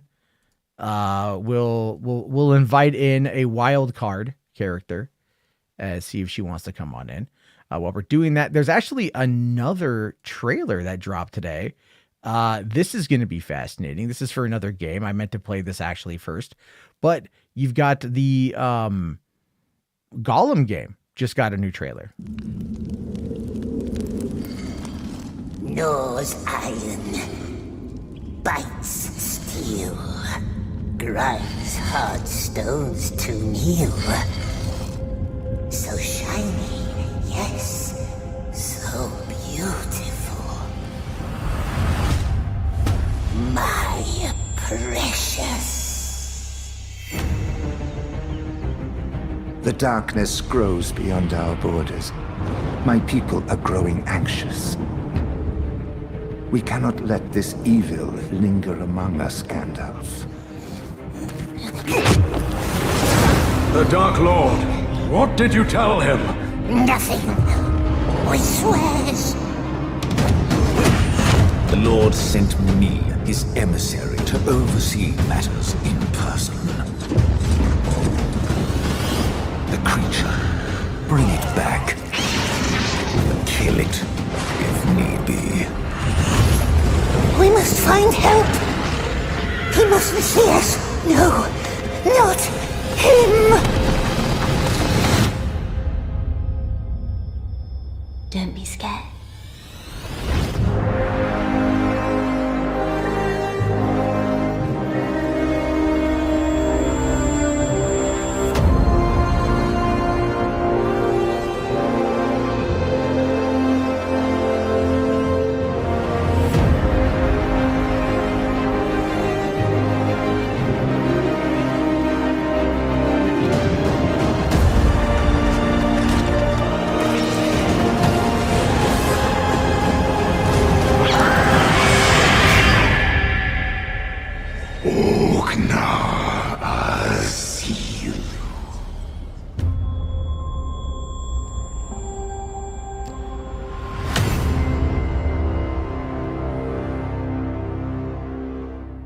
Okay. Not too sure what to expect from that one. You know, Fourth here says better than Amazon Lord of the Rings, dude. Nah, don't even. But joining me is Saggy. What up? We're watching. They're coming out with a Gollum game that actually looks pretty interesting. It looks like a stealth game more so than not. Yeah, I mean, it looked like it. Yeah, but I mean, it's a cool concept. I think that I'm interested. I actually, believe it or not, I've been rewatching Lord of the Rings. God, I forgot how long those freaking movies are. But God, not that they're good, just that they're long. I've been both. They are good. It's so freaking long. Like, oh my God, I remember the one I saw right before the final one in the theater. I saw it with my stepdad, and he knocked out, dude. He passed out halfway through that movie. He couldn't hang, so he missed half the movie. But yeah, I've been rewatching Lord of the Rings just because I've been watching a lot of stuff lately. I just started watching You. Oh my God, I hate those shows that make you like empathize with the psycho person, and you're just like, God, I wouldn't give to have that kind of stalker in my life. I just always get the creepy ones. You know, there was a conversation I had with a friend of mine a long time ago talking about stalkers and men who just, you know, kind of leer at women, so to speak. Mm-hmm. And he basically summarizes it by going like, a woman's response, positive or negative, is pretty much attributed to the attractiveness of the man. Mm-hmm. And I'm like, I don't know if I'd go that far. But then he's like, no, think about it. You know, if a nerd is like all up on a girl, oh God, stop it. But if it's a hot guy, oh God, baby, you know.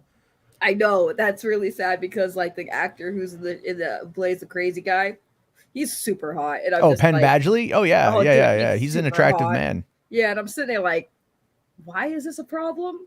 Oh, right, because he's killing people. Oh, okay. Yeah, I haven't seen it. When I first saw the trailer for it, I was like, for the first season, I just went like, is this like single white female in reverse? You know, is it just gender swapped to an extent, or like, well, it's like I'm watching it and I'm feeling like, God, he's hot, but at the same time, so creepy, like stalking this. It's crazy, but it's a good watch. Like I said, it's basically like Dexter. If you know, Dexter's whole MO was stalking women, I guess, instead of killing bad guys. I don't know. It's very strange, but I love it. I mean, and the funny thing is, like, it's that whole weird thing. I think the popularity of the show You really does speak to like some of the weird kinks that are out there, you know? Like, oh dude, I literally said when I was talking about on Twitter, I'm like, dude, I used to love Dexter. I used to be like, oh God, the things I would do to Dexter. And then I'm just like, what the fuck does that say about my psyche, dude? Like, what does that say about me mentally? It probably says nothing good, to be No, fair. not at all. You're just like, man, this guy kills people. Oh God, he could slay my pussy any day. You know, it doesn't really. All right. It doesn't really like, oh, stab me with your blade. Yeah, Dexter was great. I was just like, but yeah, I've been like binge watching TV shows and movies now because I'm like, I need to do more with my life. I just finished Woman King, by the way. Oh, how was that? I honestly, aside, if you could take out the fact that it's historically very freaking inaccurate, it's actually a good movie. It really actually was a really good movie. It just is like the whole controversy about it not being accurate. And the inaccuracy is like one major issue, which is the whole thing about the slave trade. Because you know what the movie's about. It's about those women warriors and their kingdom. And the whole movie premise is they're trying to end the slave trade, even though the king that they were ruling under, the one that they were referencing in the movie, was like one of the worst tyrants of that decade. He was like the worst person, the worst ruler of West Africa. But aside from that, if you can get over that, it's actually a good movie. Who was it? Viola Davis? Oh my God, Viola Davis is so freaking good. I love her as an actress. After watching The Woman King, she was so freaking good in The Woman King. It looks good. I want to see it. It's just finding the time, you know, like I don't know if you listened earlier. I was saying like last night I was, my kid, you know, was like, had like bad dreams and stuff. And then she wanted to hang out with me. And that kind of like, I was trying to get her to go to bed because I wanted to watch Scream 5 because, you know, Scream 6 just came out and I haven't seen Scream 5 yet. So she's like hanging out with me. She's like, can we like, oh, do you want to watch your ghost movie? I'm like, no, you can't watch that movie. You can't watch that movie. It's going to scare you, you know? And then I forgot Scream came out. Yeah, well, I mean, I feel like these days you blink and things come out. You know, like what was the other thing to happen today? Rocksteady delayed was it Suicide Squad Kills the Justice League got delayed. Oh yeah, because the fans were bitching. Yeah, from May 26th to the second half of 2023, right? And they said, because here's the thing. They're putting it to the second half, which means winter, which means the end of the year, which means higher game sales. Like, that's just what it is. Though not directly linked, the decision comes in the wake of a flood of negative responses to recent gameplay showcases. The presentation showed to be more of a live service title than expected, with an always online requirement, even in single player mode. Now, here's the thing. I actually didn't even watch the gameplay. Did you watch that gameplay? Yeah, it looks like shit. You know, I'm gonna find it here because honest to God, like I know there was a Nintendo Direct today about like Mario Kart.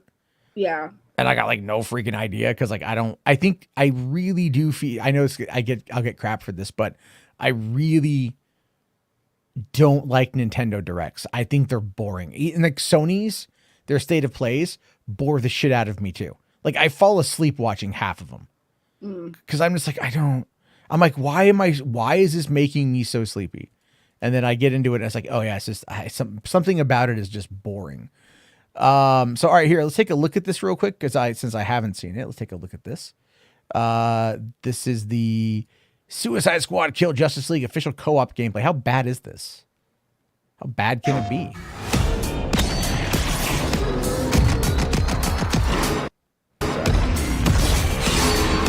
Let's bust something up.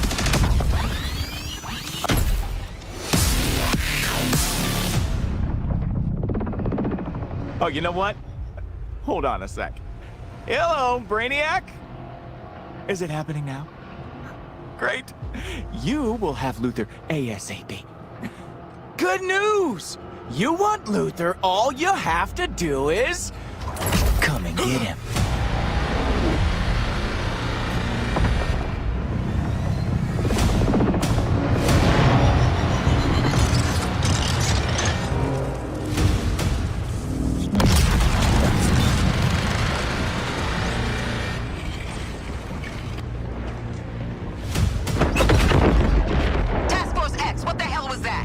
Flash is alive. And he has Luther. One damn thing at a time. That artillery is gonna wreak havoc on our front line. there's a snowball's chance in hell you can destroy it, I expect you to, no matter the cost. Are we clear? Yeah. Where the snowball? Time to light them all up. Incoming Ollie! Out of my way. Guess Quinn ain't holding anything back for later. Hold my beer, guys. Let's dance. Okay, I'm already bored. It like, oh my god, like I love Rocksteady. I don't know what is this. Is this like Gotham Knights? Like what the fuck? I don't know. I just know that I mean, some of it looks okay, but then I don't know. It just I don't know. I have no clue. I'm good with waiting till it hits Games Pass. I mean, honestly, yeah. I mean, I think it's a good concept. It might be. I mean, it looks fun. Don't get me wrong. Like, it has good, interesting game mechanics. I just think that the graphics look a little weird. Like the way they made the characters, the way Harley Quinn just looks off. I don't know, but I guess we'll see once it hits. I feel like it'll be played for a little bit, and then maybe people just won't pick it up again. I don't know. We'll see. I'm more kind excited of for Resident Evil 4. kind of like what's it called? Like Gotham Knights. That came and went. Yeah. Did you hear about so the Resident Evil 4 remake demo just dropped? Today?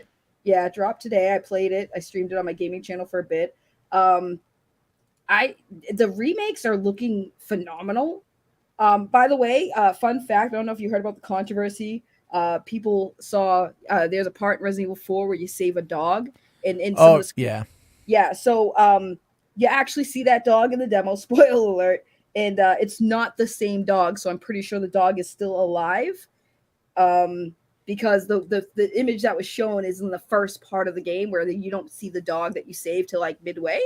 So the dog is probably still alive, which excites me, but it was fun. It was, oh my god, was it hard? It was like crazy. I was like, oh my god, I died in the demo first run. I was like, what the hell?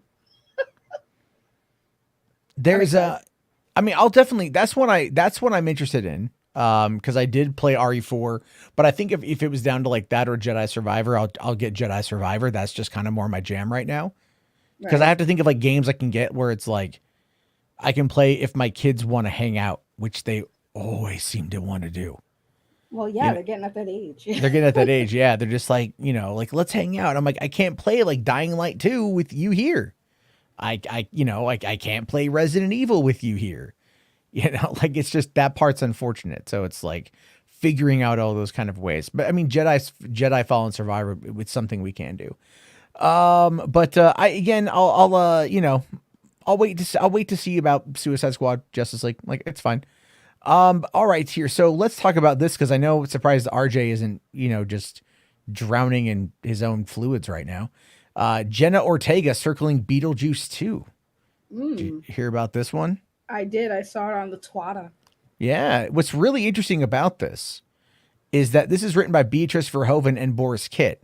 So Boris Kitt, definitely, credible person at Hollywood Reporter. So this is what they say. Wednesday star Jenna Ortega is looking to stay in the Tim Burton family. The actor is circling a role in Beetlejuice 2. Multiple sources tell the Hollywood Reporter. Warner Brothers, which is behind the feature, was not available for comment. A representative for Ortega did not respond as well.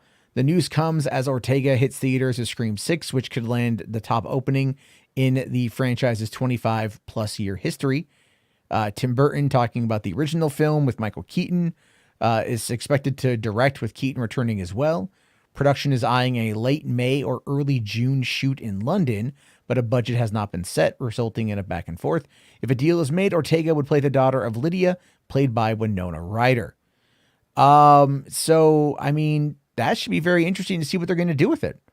Yeah, I mean, what is this? Keaton's friggin' like return tour? Like friggin' coming back as Batman, coming back as Beetlejuice? Like, I'm here for it, but it's just like, damn, they're bringing him back for a lot of stuff, which again, I'm all for, because I think it's kind of cool that he is, you know, going back to his the stuff that put him on the map, you know. And I love that. I love that. I love seeing Keaton do stuff like that. It's cool. Well, excited. I think part of it, when it comes to stuff like Keaton, is just like, you know, the guy's biggest decade was in the 80s. You know, like he had Mr. Mom was really big. There was Batman. There was obviously Beetlejuice. There was, Johnny Dangerously, I think, whatever that was. I don't know if that was big or not, but he was in that. So he was in a bunch of stuff that kind of like really kind of elevated him out back in the day. And then going back to the nostalgic well, Hollywood already knows people are willing to turn up for it. Right. And I think the difference though is like, him coming back as Batman in The Flash is good because it gives us a chance to get closure with that character, very similar to Tobey Maguire and Andrew Garfield in No Way Home. And then here it's just going to be, all right, what's going to happen with Beetlejuice, 35 years down the road. Right. So like, that's fascinating as well to see how that's going to play out, how the evolution of the relationship with like Lydia, like what happened after the events of the movie. Because now, I mean, granted, they're going to follow the movie, not the animated show, which had Beetlejuice and Lydia become friends and go on adventures. But like, what's going to bring Beetlejuice back, and what hell is he going to want to accomplish, right? Because he was trying to marry Lydia in the movie, right? Yeah. Like to kind of come back to life, or what is that what it was? I forget. It's been a while. So we'll have to wait and see. By the I way, know Spherical Man, I know Keaton never left. I'm just saying it's nice to see him like back in old roles that he played like decades ago. Just saying. Yeah. That's really what it boils down to. I mean, Keaton has never not been acting. I mean, he obviously Birdman, for crying out loud. Right. No, I know he hasn't like left. I'm just saying like seeing him back in iconic roles that kind of, like I said, that put him really out there, like Beetlejuice, Batman. Those are like really major roles he did. So seeing him back is kind of like really freaking cool. And it's great because, he's old enough where he's classic, but not old enough where he still can't do the things he did when he was younger, which is great. Yeah, and I know people out there are going to have different takes on it and whatever. I mean, what is it? I saw one comment here. Toker here says the guy will be closer to 75 by the time this movie is made. Burton isn't the director he once was. That's true on both accounts. That being said, Burton did direct the first 4 episodes of Wednesday, and he did help with the show quite a bit. I felt the first 4 episodes of Wednesday were actually directed pretty well. I thought they had really good world building, character dynamics, things along those lines. It was him kind of doing things as straightforward, because he went through a bit of a bent after Beetlejuice. Mm-hmm. Where like, you look at some of his movies in the 90s. I mean, after Batman, even like Batman was pretty, was pretty standard, right? Straightforward. I mean, they shot the goddamn thing. And I think they were filming it all the way until like the early parts of 1989. The movie came out a few months later, like they were up to the wire on that one. And then you get Batman Returns, which is definitely darker, crazier, gothicer. Edward Scissorhands, Ed Wood, Mars Attacks. There's a ton of movies that he did in the 90s that just kind of like were really weird. And he was going through those phases, and he kind of always had that vibe about him. I still think one of his better movies is Big Fish, because it's more of it's a fairy tale, but it's not done in the typical Tim Burton fashion. Right. But then he kind of went back to that with like Willy Wonka, or with Charlie and Chocolate Factory, which is pretty good, and then I think people also don't want him to go away from that. People don't want him. Like, I think people, like, they attribute like Nightmare Before Christmas, like everything about Nightmare Before Christmas to him when he was just a producer. And this in the story credit, but like Henry Selick directed that movie and everything, but people always really attributed that to him. So I think he's always kind of been pigeonholed. And if he wants to go back to this, fuck it. Like, let's see what he can do. Yeah. If he's going back to the well on something that he knows, and he's not like going all crazy with it. I think it could be very fascinating. I'll tell you though, here's the thing though, in a perfect world, and this is going to sound really weird, I would actually prefer Barry Sonnenfeld to direct Beetlejuice 2 over Tim Burton. Ooh. Now, do you know who he is? No, but that's a hot take because I mean, Beetlejuice was Tim Burton. Sure. Did you ever see Addams Family Values? Yes. Those felt like a Tim Burton movie, didn't they? Oh yeah, they really. Yeah, that's true. If you go back and you watch them, they did. And then if you go and you find another movie, Barry Sonnenfeld also did Men in Black and Men in Black 2, which had the opening of Men in Black. Parts of Men in Black felt very Tim Burton. Also, well, Men in Black was Danny Elfman did the score, who works pretty relentlessly with Tim Burton. But you've got a situation also where you go and you look at, there's a show that came out in the early 2000s called Pushing Daisies on ABC. That was Barry Sonnenfeld, and that had massive Tim Burton vibes. It looked like Tim Burton on TV. It just felt like Tim Burton. Go look and watch a trailer for it or something. For Pushing Daisies, good show. Canceled prematurely, fucking ABC. But then Sonnenfeld went on to go, dude, did you ever see back in 2016, Netflix did the Lemony Snicket's, A Series of Unfortunate Events? Yes. Did you watch that series? I did. I watched all of it. Did that feel a bit like Tim Burton? It did, yeah, a little bit. Barry Sonnenfeld directed a fair amount of the episodes, executive produced the show. Nice. Well, you know what's funny? Sorry. I was gonna say, did you hear the rumor like way back in the day when the Johnny Depp stuff was going on? Did you hear that Johnny Depp was apparently going to have a role in the new Beetlejuice? I wonder if that's actually going to happen. I mean, you know what I think is going to happen with Johnny Depp right now is, because I saw you were doing a live stream on it earlier, but I really have no idea what the hell was going on.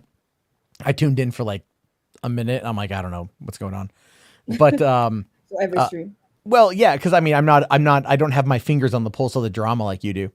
That's true. You know, only a couple things do I pay attention to, but other than that, it is what it is. But the thing with Johnny Depp though is like, so Johnny Depp's in a weird place right now, right? He's in a weird place right now, where I would argue that like reputation wise, to an extent, he's been largely vindicated within the industry. Mm-hmm. You know, but there are people out there who are very much going to always come back with the Amber Heard shit. Right. But the other side of that though is even though he's been largely vindicated, who's going to take the first chance? Right. Probably Tim Burton though, because he's done a lot with Tim Burton throughout the years. True, but when's the last time he worked with Tim Burton? 2012's Dark Shadows. Yeah. I think. And that movie sucked. I mean, it's not like it's like, I think that it would make sense for his like comeback movie to be this, if that's the case. Because I mean, but I'd be curious to know like what role would he actually play in a Beetlejuice. Like obviously he would play Beetlejuice because I would go to Keaton. He must be playing some other type of new character. Yeah, again, it's like Keaton is the draw. Or like Keaton is the draw. Johnny Depp, that's the problem though, is having Johnny Depp, would it overshadow Keaton? And it would. Having Johnny Depp would overshadow Keaton in every conceivable fashion. Oh yes. Oh yes. Look at Alice in Wonderland. All right? The story's about Alice, right? Mia Washka, what's her name? Like Washka, whatever. Yeah. She's Australian with like one of the weirdest sounding last names. She also recently quit the industry too, as I found out. Really? She just decided to she was working like almost nonstop since she was 15. So she opted just to kind of bail out for a while. And she's got like, you know, Alice in Wonderland did like $1 billion in 2010. And the follow-up movie that they made also did pretty well. So she's pretty set for money. That's not going to be an issue. But, you know, it's like you go and you look at Alice in Wonderland and it was like, oh, Tim Burton is doing a live action Alice in Wonderland. Okay, cool. And then it was like, it wasn't about who's Alice. It was, oh, Johnny Depp is the Mad Hatter. Oh, that's what everybody wants to see, is Johnny Depp as the Mad Hatter.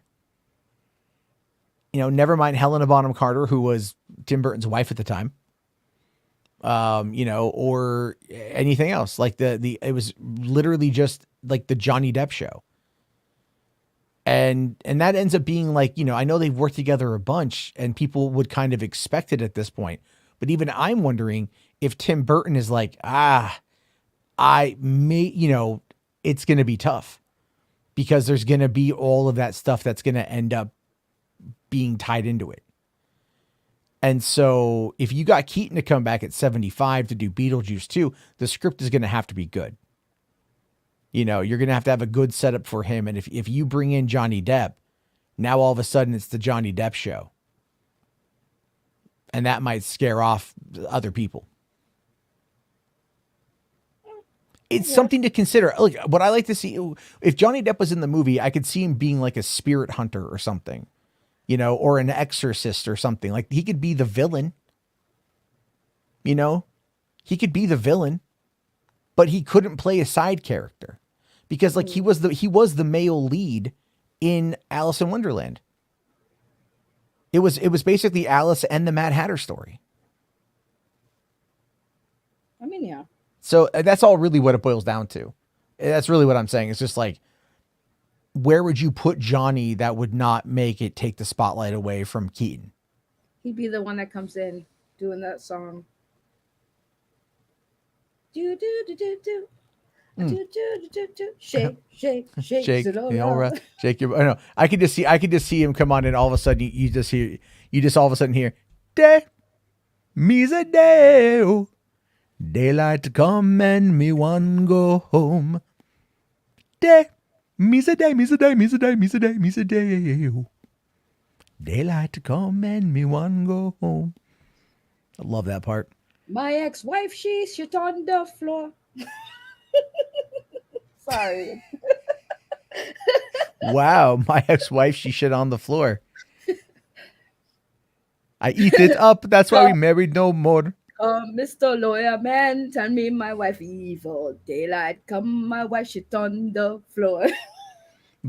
Blessing here says, please don't get copyrighted. No, I think I'll be okay by just doing that. I'm just saying it's like, because, okay, so when Beetlejuice came out, I remember my mom took me to go see it. I used to be afraid of Beetlejuice, by the way. Oh, really? Man, my mom and I loved it. We loved it. We went back the next day and saw it again.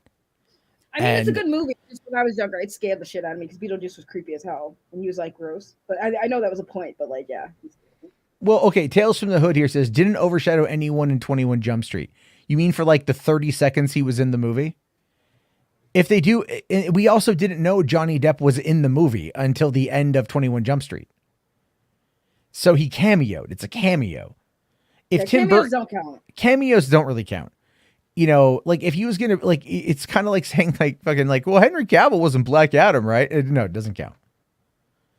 You know. Yeah, stop talking about Black Adam. Yeah, let's Let me go in again, please. I'm just saying if they put him in the movie and it's a cameo, that's one thing, and that might actually be what they have to do, because even though I would say he's been largely vindicated, there is still a public image problem, right? That needs to be addressed. And Johnny's got his fans, but like in some cases, his fans are fucking insane. Oh, dude, they're from Trust. Tell me about it. Right. So are Amber Heard stands 100%, but it's like, they're nuts. And so it's like, do you have to kind of reintegrate him in? Like, you know, you have to kind of go, okay, let's get him in a cameo, or let's get him in a smaller movie. We'll build and go from there. You know, it's like, it's kind of like, and sometimes that can happen. Like, look at Liam Neeson, for example. Not that he did anything wrong, but like, he wasn't really well known before Taken. In certain ways. Okay. Was he a known actor? Yeah. But like, were you going to run out to go see a Liam Neeson movie? No. Right. You didn't really have much of a reason to run out and go see a Liam Neeson movie. But then all of a sudden here comes Taken, blows up. And now he's in a movie every single fucking year where he is just doing his Liam Neeson thing. And the thing is though, is even Liam Neeson said recently that he thought Taken was just going to go straight to DVD. He did not expect it to have to blow up the way that it did. And I'm like, well, dude, the movie was good. You know, it was really good. And what sucks though is the director of that movie, his follow-up film, which I think is really good as well, never gets any love, and that's the From Paris with Love with John Travolta, and bald John Travolta as the as like the special agent, the CIA guy. Did you ever see that movie? I did not. Oh, it's great. It's Travolta completely hamming it up. It's so good. It's just it's like Travolta, like, you know how everyone wants like Nick Cage to go full Nick Cage? Yes. This is kind of like Travolta going full Travolta. In a way, it's really good. I really liked From Paris with Love. Here's the thing. Spherical Man goes, he was Dark Man. He was Dark Man. Yes, in like 1990. Oof. You know what I mean? That's all I'm saying. That's all I'm saying is just like, I love Dark Man. Dark Man is great.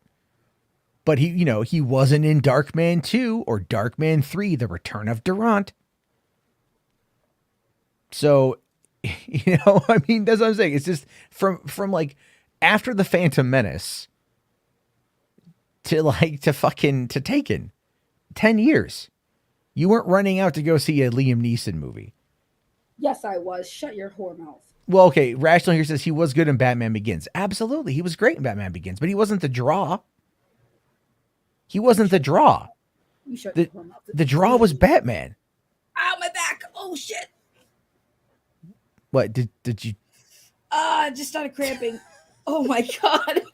What the hell? Oh my God. I like turned real quick. My back started cramping. Okay. I'm okay. Okay, Ooh, you good? Take a breath. Take a breath. There you go. From Paris with Love was really good. Totally caught my surprise. Yeah, absolutely. Spherical Man is like, he was in Schindler's List. Yeah, in like 90 fucking what? 5? 90. When did Schindler's List come out? I forget. Oh, I'm not saying okay. Liam Neeson was a fucking dramatic actor. A dramatic act. That's what I'm talking about here, guys. A dramatic actor that would pop up in dramatic movies. Right? Like, wasn't he in Rob Roy as well? I mean, he was in a bunch of stuff. He's been in a bunch of movies, but you probably did not specifically learn much about him or watch many of his movies until Taken came out 14 years ago almost. That's what I'm talking about. That's what I'm saying. Is just like, once that hit, people started checking out a lot more with Liam Neeson. They might have known who he is, but you know, whatever. That's all I'm saying. So when we talk about Johnny Depp, it's like, how do you reintegrate somebody into the grander conversation? You have to do it in a way that is going to be big, surprising, and cool. It's got to be cool. So it's got to be cool. It does, especially these days, because you have to have positive social media interaction, right? Positive social media stuff. And I actually really wanted to talk about the Seth Rogen thing, but we've been on now for nearly 2 hours, and there's still what happened? Well, okay, so to summarize that, Seth Rogen talked about negative criticism and you know, like reviews and stuff, right? Like negative reviews of movies. And he goes, I know some people that just never recover from negative reviews. And the thing is, though, it's like, it's very hard as a creative to take negative criticism in stride.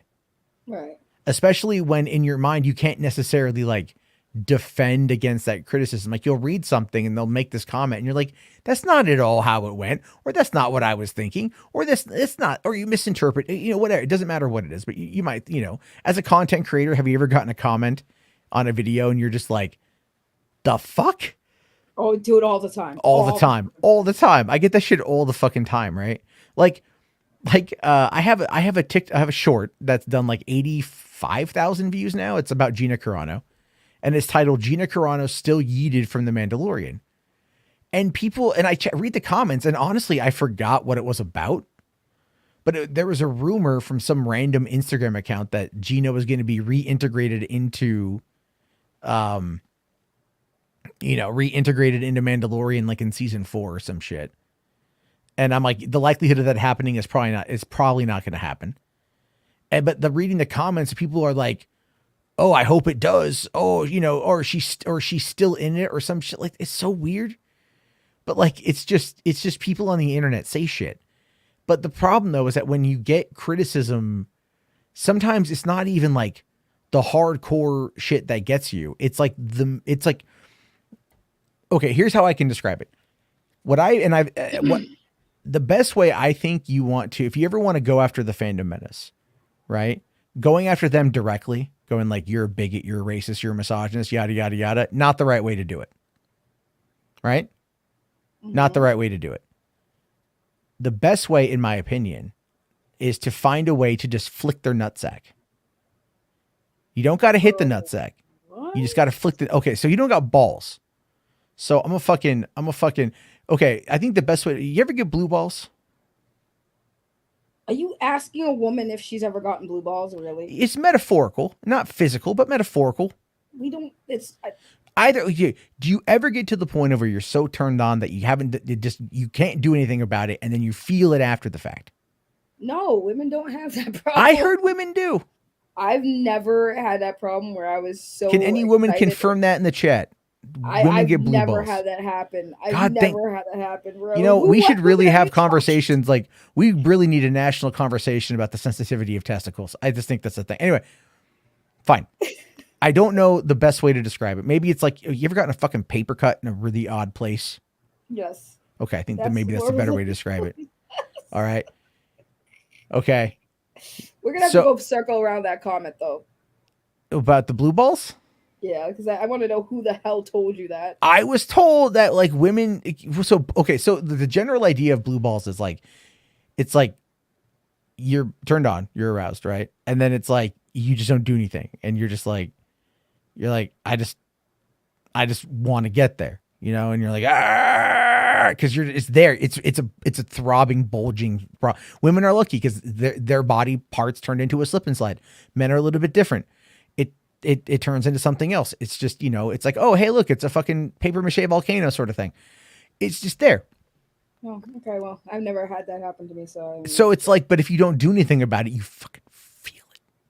I've never had you that happen. fucking feel it, Saggy. It's not a good feeling. One's in the chat for blue balls. I don't. Right. One's in the chat for blue balls. I have no clue what he's talking about. This is like the most weirdest conversation I've ever had. There we go. Okay, Ray here says, I get blue balled like headaches and aching organs. Bam, called it. I've never, Ray, I don't know. That's never happened to me. That's the most, I've never, and I'm old. Okay, I'm old and I've never had that happen to me. That's like a new one for me, I guess. It's not, hold on. Joker here says, it's not blue balls. Blue balls is when you're doing something and you don't finish. Nah, that's not true, dog. You don't have to do anything to have an erection. All right. Or you don't have to do anything to be horny. It just happens. You know what I mean? Like, I think it's such a weird take, to be honest with you, because blue balls would be like, if you're like engaged in the act and you don't finish. No, it's not. You don't have to be actively doing something and then stop to get blue balls. Like, if you're making out with a woman, let's just say you're making out with a woman and she's not rubbing your junk, but you are just like, honk, honk, you're ready to go. And then you stop. Well, if your junk hasn't been rubbed, then you haven't done anything with your junk, but you're still going to be feeling it with the aches. You know, you're going to be walking with a limp. You're going to be walking weird, walking like you just rode fucking horse, side saddle and shit, whatever, right? You're like walking to a bar like, hi there, partner, how you doing? Let me get a cold one. This is all just interesting. You don't have, apparently the anatomy conversation is something that we have to have. I didn't never, we might, I guess so. I mean, I had a point I was trying to make with this. Should we go? I don't now remember what I was trying to say. Well, I don't know. You said some weird shit. Maybe don't try to make weird analogies that I have never heard of in my life. We were talking about getting something and then not getting what you want. Yes. I now forget what that is.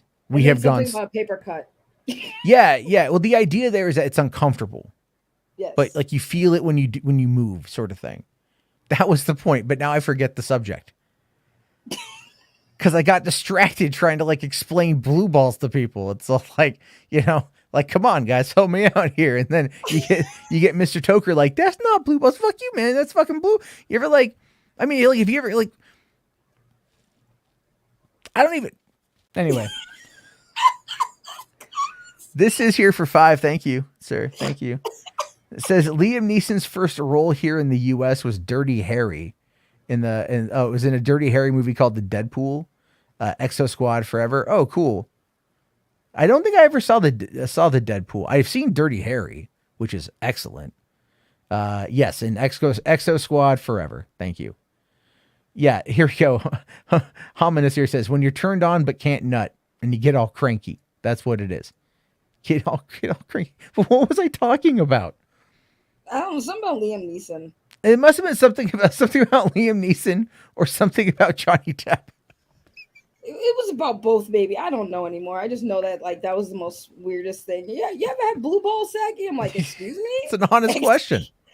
Excuse me? I don't know. I don't know if you've got balls of steel. I don't know. I mean, I have virtual balls, but that's about it. Ray here says, aren't ovaries just my balls on the inside? Yeah, that's a good question. I've never asked that question. Someone should ask the internet. Brian here says, it's amazing where these conversations lead us. This is what happens when you come to Hollywood After Dark. I allow it to go off in different places. That's true. Ovaries are a sin, by the way. Ovaries are just, yeah. It's like like if God exists, he's a dick. He's just a straight up dick. Like there's no reason why. If I'm like, hey, I don't think I want to have children at all. Like, no, I know I don't want to have children. That's when it should stop and it should be over. But no, like this is cruel. This is not normal. I hate being a woman sometimes. I might transition soon. Well, the great thing about being a woman, truly, is that like your body is literally a slow burn hysterectomy. I hate you. It's true, right? It's true. Like your body eventually is like, it's like, if you think about it, the female anatomy is like a self-cleaning oven once every month. You shed cells, right?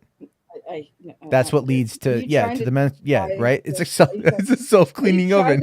Are you trying to like make this sound like it's not as bad as it is as a man who doesn't have to deal with it once a month? I have been waiting for a moment to be able to drop that self-cleaning oven joke for a long time, as well as the slow burn hysterectomy. And to be able to fire off both shots simultaneously is pretty good. I'm gonna take it where I can. Yeah, I'm sure you take it where you can a lot. I'm sure that's. Hey, listen. I live comfortable. I'm sure. I'm just saying, like, he's trying to make a joke about how women freaking feel like they're gonna die once a month, and no, it's not a joke about that. It's true. Our bodies are terrible. Our bodies hate us. Like our bodies are terrible. God, he hates us. He absolutely hates what he created, and it's awful. Like who in that meeting and who in that boardroom meeting in heaven was like, so women are gonna bleed once a month and it's gonna feel like agony and pain and they're gonna bleed for 7 days and not die because that's completely fine and like, you know, fuck them, right? Because Adam ate the fucking apple or some shit and yeah, let's just punish the woman. Fucking assholes. I mean, yeah, right. And then you know, I mean, like if you were to able to get rid of one basic human bodily function and like never have it happen again, what would it be? If I can give up one? Yeah. The obvious one, the one we're talking about. I'd give that up. I'll tell you the one what I'd get rid of. Right? And I'd mean this for everybody, pooping. Nah, I can't give up pooping, bro. Giving up pooping would save so much time. Yeah, so much time. Where does your food go? Digests and gets reintegrated into the system, and then you use that as fuel. Nah, pooping is not like my privacy time where people leave me the fuck alone. And I just be in my bathroom watching YouTube videos and shit. Be like, leave me alone. I could like read a good book or something. Pooping is necessary to get shit done. And when I say get shit done, like people do a lot in the bathroom. They don't realize what they do. So it's like, it's a necessary evil. It's not really a necessary evil. Listen, it's just pooping is annoying. No, you get a lot of work done when you're in the bathroom, though. Fine. Okay, fine. If we could find a way to turn all poop into just the immaculate no wiper, that would be great. Okay, that's fair. All right, because like the worst part about shitting is when there's that one little piece back in there, and you're like, "Can you just get out, please?" You know, like I know what it's like to live with stubborn fucking toddlers, and that I don't want to go anywhere, and you're like, "Get your ass outside right now." You know, and then you're going to the bathroom, like there's a one little piece, Right, But then but but then you don't want skid marks, right? You don't want skid marks on your underwear, so you basically like over wipe to the point of giving yourself a hernia or hemorrhoid. Hold on. So like, here's the thing though, right? Like you have kids, so using the excuse that you have to poop is like the best thing for you. I just go in the other room. That's your privacy time. I just go, I'm working, and they're like, all right. I still think that you're crazy, that you need to get rid of poop. I'd rather get rid of pooping, that or hair growth. What do you mean? I like my hair long. No, I mean like facial hair, like body hair. I don't like body hair. Oh, body hair needs to go. I don't like body hair at all. Yeah, it's like, you know, I understand like I'm still trying to understand like the overall general need for pubes. Like I get the scientific reason why they're there, but I'm at the same time, I'm just like, no, we don't live in those times anymore. Like, can we get to the point where we start having genetically like, you know, like curated babies? Jarbo. What? You know the purpose of pubes. Yeah, I know the purpose of them. I'm just saying I'm not a. So you know that they're basically to protect your genitals, especially women. Women's like it's crazy because like men want women shaved, but it's like that's why infections and UTIs are very common in women because the pubes are there to protect the women's parts from getting those infections. So you're not technically supposed to shave or use soap in there either. You're not supposed to use soap. You're supposed to just water, but you know. Women don't like be smelling, yo. No, it's true. It's true. If you talk to a gynecologist, they'll tell you like why it's actually not good to use soap or products there because it does mess up your pH balance, which causes women to get infections. Yeah, no, I get all that. I think we have a weird there's like a weird standard of beauty for the genitals. The one thing people mostly don't see.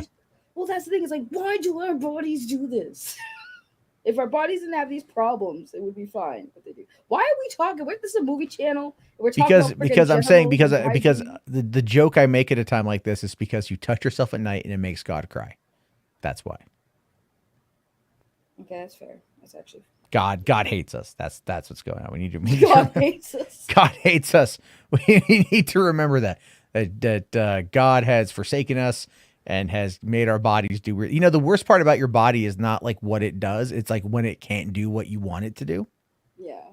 You know, that's why I love Big Mouth, because Big Mouth touches on all this stuff we're talking about. And that's why I love Big Mouth. Even though it's about like, you know, preteens and it's uncomfortable, it's not lying. That's the crazy part. Like everything about that show is factual about our bodies and puberty. That's why I enjoy the show. And they make it funny because like we all can like go back to our pubescent days and remember when, you know, we first got our first pimple or when we first discovered our bodies and sexuality and stuff like that. That's why I love that show. I could just imagine like John Mulaney going like, I remember the first time I masturbated.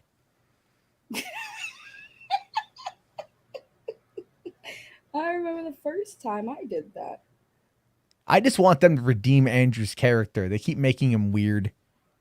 What do you mean? He's always been weird. He's always been weird. They've made him really kind of like sad and pathetic though this last couple seasons, but I mean, he got better in the last season, and then you know at the end of the last season, yeah, he did. He learned a lesson. He in a very weird after school special kind of way. I mean, he got a girlfriend, and it was like an actual girlfriend that was like accepted him for who he was and was perfect. But they broke up because she wanted to go with the nicer looking guy. No. They broke up because he got jealous and fucking insecure, and he went all the way there and basically like kind of. No, I know what he did. I know, but she was also like, yeah, you know, before the insecurity. No, she didn't even. She would have eventually left him anyway for that guy. She would have eventually No, because the guy literally said if it wasn't for Andrew coming here and bringing it up, I would have never admitted that I liked you. Like Andrew fucked that up for himself.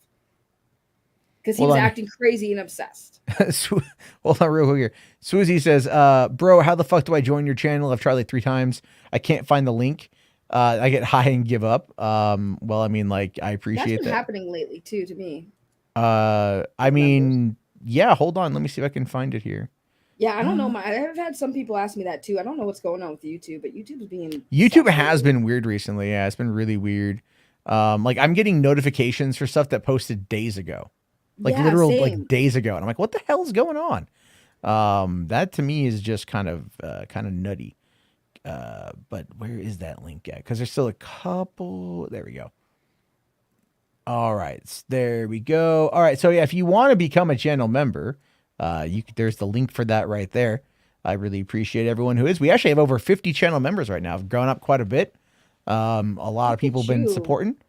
And hey, this is my gig. I make no, you know, I try not. I don't hide what I do. I enjoy what I do. I like to bring. Sure.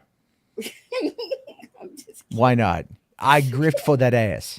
How about that? Whoa. Wait, that sounds really bad. Yeah, that sounded awful. Not you.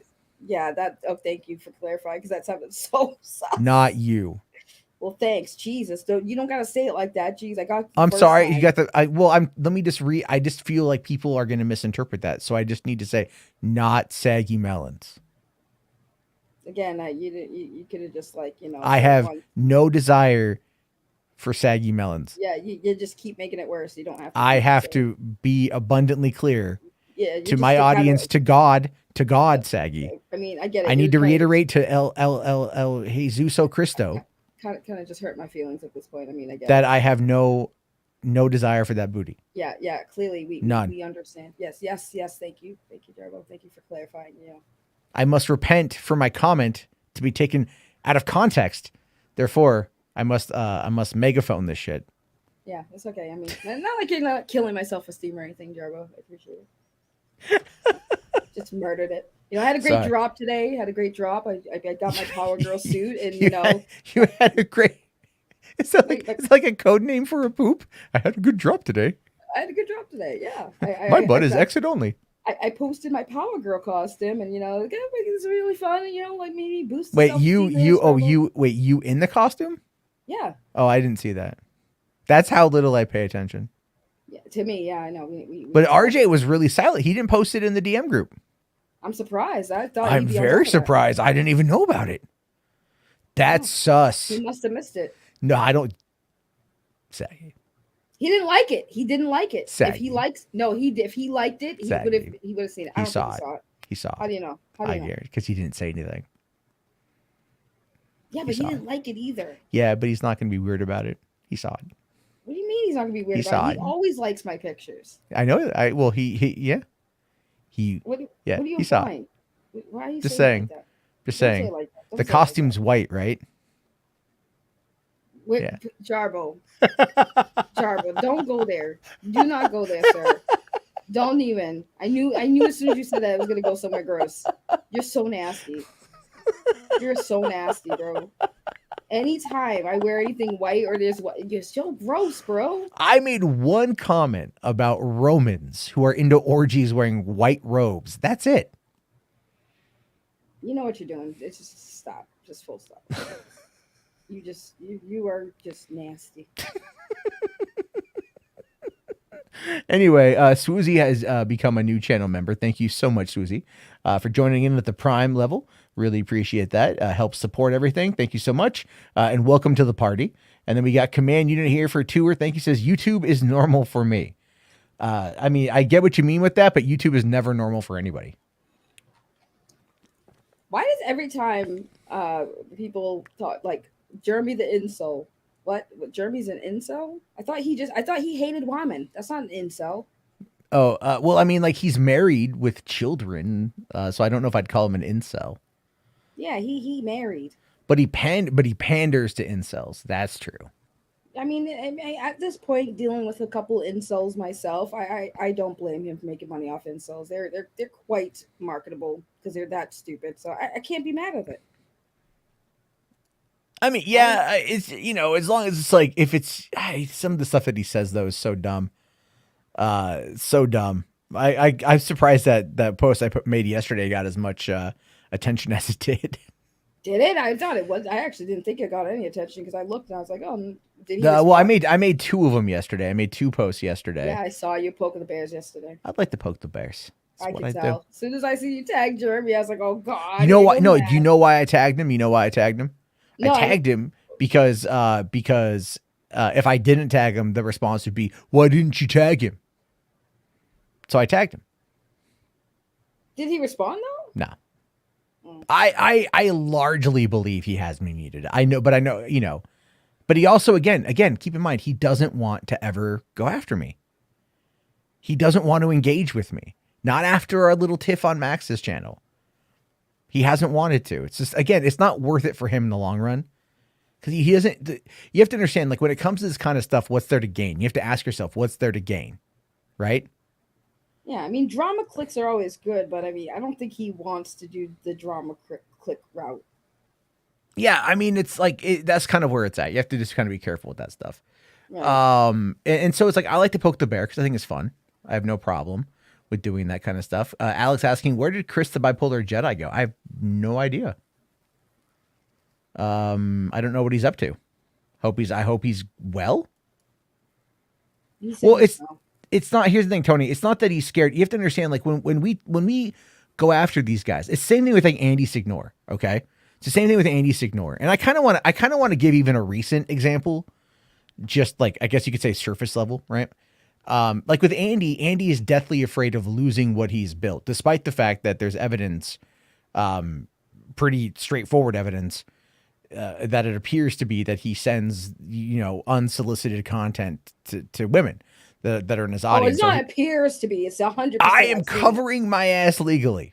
I've seen it. He didn't even deny it. There's nothing to cover. No.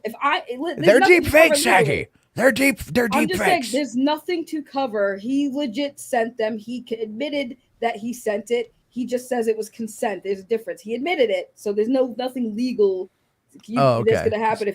He's already basically admitted it. He just said, "Oh, it was consent." It's like, I don't know who would consent to seeing that. Trust me, I don't. I've seen it. I mean, I question it too, but hey, shit happens. Listen, sometimes women don't have the sound mind in the moment. Okay, they don't really think like, ew. Well, but then I mean, like, okay, like I don't want to sit there like and defend Andy. So we'll just remove that it's Andy from the situation. Men have no control over the size of their dicks. I think we need to understand that, right? Dicks can look weird because they are. But we have no control over how big they are, how small they are, how they react to hot water, cold water, in between, right? We have no real way of controlling that. So it's like a y'all problem. That is a y'all problem. That is a y'all problem, right? It really is. But at the same time, it's all like, but again, the purpose of a dick, like I don't think anyone finds them attractive. Really. I could only imagine that, like, watching somebody masturbate and finish is probably just a sexy, because if they're thinking of you, right, then it's like that's something that's going to elicit that kind of response. And that is what's going to then, get the juices flowing on the other end.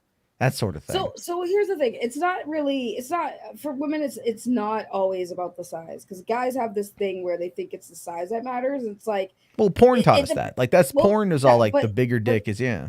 Right, but it depends on the woman, right? Because some women can't handle something too big. It hurts, it hurts their body. But for the most part, it's like you can still have a below average part, and as long as you know how to use it, then that's all that matters. Yeah. As long, it's like there's that old saying, it's not about the size of the boat, it's the motion in the ocean. I mean, pretty much, it's literally what it is. So yeah, I mean, if you know what you're doing, the problem though is that I think in our society, if I'm being honest, I think a lot of people simply just do not know what they're doing, because there's no real teacher for this sort of thing, right? We generally tend to say that during like your formative years, anything involved, like, because look, here's the thing, when everyone's like everyone knows like teenagers like jerk off and stuff. Everyone knows teenagers, they're horny, they want to, their hormones are raging, they want to smash and stuff, right? And so we generally like, but there's no like education for that. Like there's no, like most people I would say suck at kissing. Because my mom grounded me when she caught me doing stuff to myself, and I was like, well, no, because they're afraid of it. They're afraid, like, what does it mean? It's funny because when I got older, I confronted her. I said, "Mom, remember that time you walked in on me and then you grounded me for like the whole week?"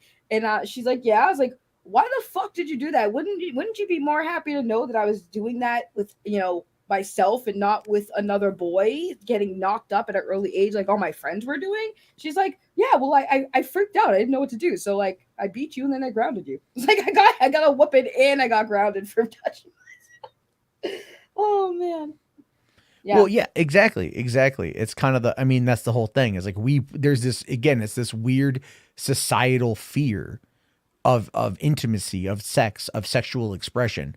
We see this, the right is very much against this all the time. So if you look into their closet, it's always full of skeletons.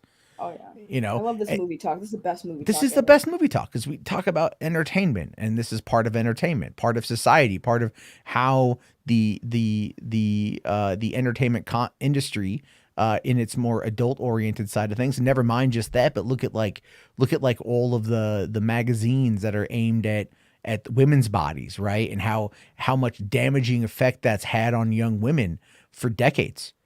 You know, that's true. Like, look at how much Instagram has like destroyed girls' views of themselves, right? Their own self-esteem. And men are also the victims to this as well. It just never gets fucking talked about, right? I talk about it. About how guys have that muscles and stuff. Yeah, you gotta have muscles, got a fucking six pack, got an 8.5 inch fucking hard ass, like all that crap. Like they tell you all this stuff, and you're like, but I have like, for one, like, yeah, you can work on your body, but like you're like, I have no control over my dingle bits. You know what I mean? Like people got no control over that. So, but it said if you don't have that, like if you don't have that, then it's used against you as a weapon with literally no recourse. It's like, yeah, Davey's got a small penis. And it's all like, well, what the fuck you want me to do about it? Like, I mean, for the record, I clown dudes and always tell them they have small penises because it makes them mad. That's the only reason why. I genuinely don't care. Like, I've dated guys who were not well endowed and still did the job. So yeah, well, it's like, hold on. Fire Sonic here says, it's actually, fun fact, it's actually physically possible to please a woman with a small dick, contrary to popular belief.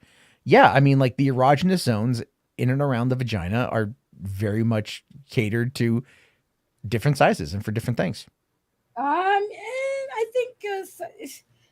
I think that's kind of, like I said, depends on the woman, because every woman's body is different. So I mean, it depends on the woman. You can't please every woman at all. No, there was an old show on HBO called Real Sex. Did you ever watch Real Sex? I remember. Oh yeah, I used to watch Real Sex. Back when HBO was raunchy. Yeah, it was basically like hell yeah, it was. Well, I mean, it had elements of that, but there was one where they showed off this like chart of women's vaginas, and they compared it to animals, like forest creatures, right? Like you had like the antelope is one that it comes quickly, and then you had like the buffalo takes forever, sort of thing. And that's how they were trying to like gauge like where women were with like their pleasure centers and like how fast things happen, you know? And like that's something, the compatibility factor of that. But I think people are just like, we shame people. We shame women for having multiple partners. We don't shame men for that. You know, they throw you guys for raids. Yeah. Like, yo, how many did you get? Like one guy, I know one guy who told me once, he goes, do you ever hear of a hat trick? No. And I'm all like, no. And he goes, it's having sex with 3 women in one day. That's gross. Different women in one day. That's gross. And he's like, I pulled it off once. And this is a guy, when I say I believe this is the guy that I've told the story before about like Mardi Gras in San Diego in 2008 when like we were hanging out downtown and like during the Mardi Gras, these 2 girls came up to my friends and they were like, I want to suck your dick tonight. And we all went back to the apartment. They all hooked up. I was drunk and went and sat in my car because I had nowhere else to go. And it was a loft. And I just would have been in there waiting and listening. Like a dirty ass weird. And then they called me when it was over. They called me when round 1 was over. You can come out now. Like you can come in now. And then like, it's all dark. I lay down and I hear them finish and everything. And then, you know, it's off. Just it was a thing. It's a whole. So I did that one time in my life where I hooked up with 2 people one day, and it was absolutely I felt disgusting. I was like, "Oh, I'm a whore," and I felt that I felt gross, and I was like, "I would never do that again." It feels dirty. You feel raunchy. I don't know how people do it. I don't know how people do it. Benson here. No matter what the subject, you can guarantee Matt will blame the right, as his president with onset dementia creeps his way through speeches. Hey, listen, the left is fucking stupid too. All right? Like, but I talk about the culture. The culture, the right wing is way worse than the left wing. I don't know what that shit means. I don't do politics. I know you don't do politics. Anyway, yeah, we should probably get back on topic because it is getting closer to midnight. Yeah, like what the hell? We totally derailed. Derailed. I know there's still 2 topics to get to. Here's one. So Disney, now Iger being back in charge, is being very careful with Star Wars movie development, as well as Marvel, saying that do we need a 3rd or 4th sequel for every character? So obviously Marvel's going to start getting shrunk down a little bit. And, Ant-Man and the Wasp Quantumania has failed to live up to, I believe, their expectations. I love the movie personally, but I understand it may not be for everybody. That being said, you know what? Being careful with Star Wars is where it needs to be. When asked about everything, okay, so so in an appearance at the Morgan Stanley Technology, Media, and Telecom Conference, Iger was asked an open-ended question about the health of tentpole brands, Lucasfilm, Marvel, and Pixar, along with the main Disney brand. The exec says, I think about a lot of them. They're all my babies in a way. With Marvel, he said, there are 7,000 characters. There's a lot more stories to tell. What we have to look at Marvel is not necessarily the volume of Marvel stories we're telling, but how many times we go back to the well on certain characters. Sequels typically work well for us. Do you need a 3rd and a 4th, for instance, or is it time to turn to other characters? Now, obviously, that's kind of a reference to both Ant-Man and Thor. And maybe even Wakanda Forever, with the fact that Chadwick Boseman has passed away. Right. So there's a lot there with that. And that's interesting. So it does say Iger didn't get specific, but his comments came less than 3 weeks after Ant-Man and the Wasp Quantumania. The movie has grossed more than $450 million globally, but drew tepid response from critics and posted a 69% second weekend drop in the US, the steepest by any MCU title to date. Now, he says here, there's nothing in any way inherently off in terms of the Marvel brand. I think we just have to look at what characters and stories we're mining. If you look at the trajectory of Marvel in the next 5 years, there will be a lot of newness.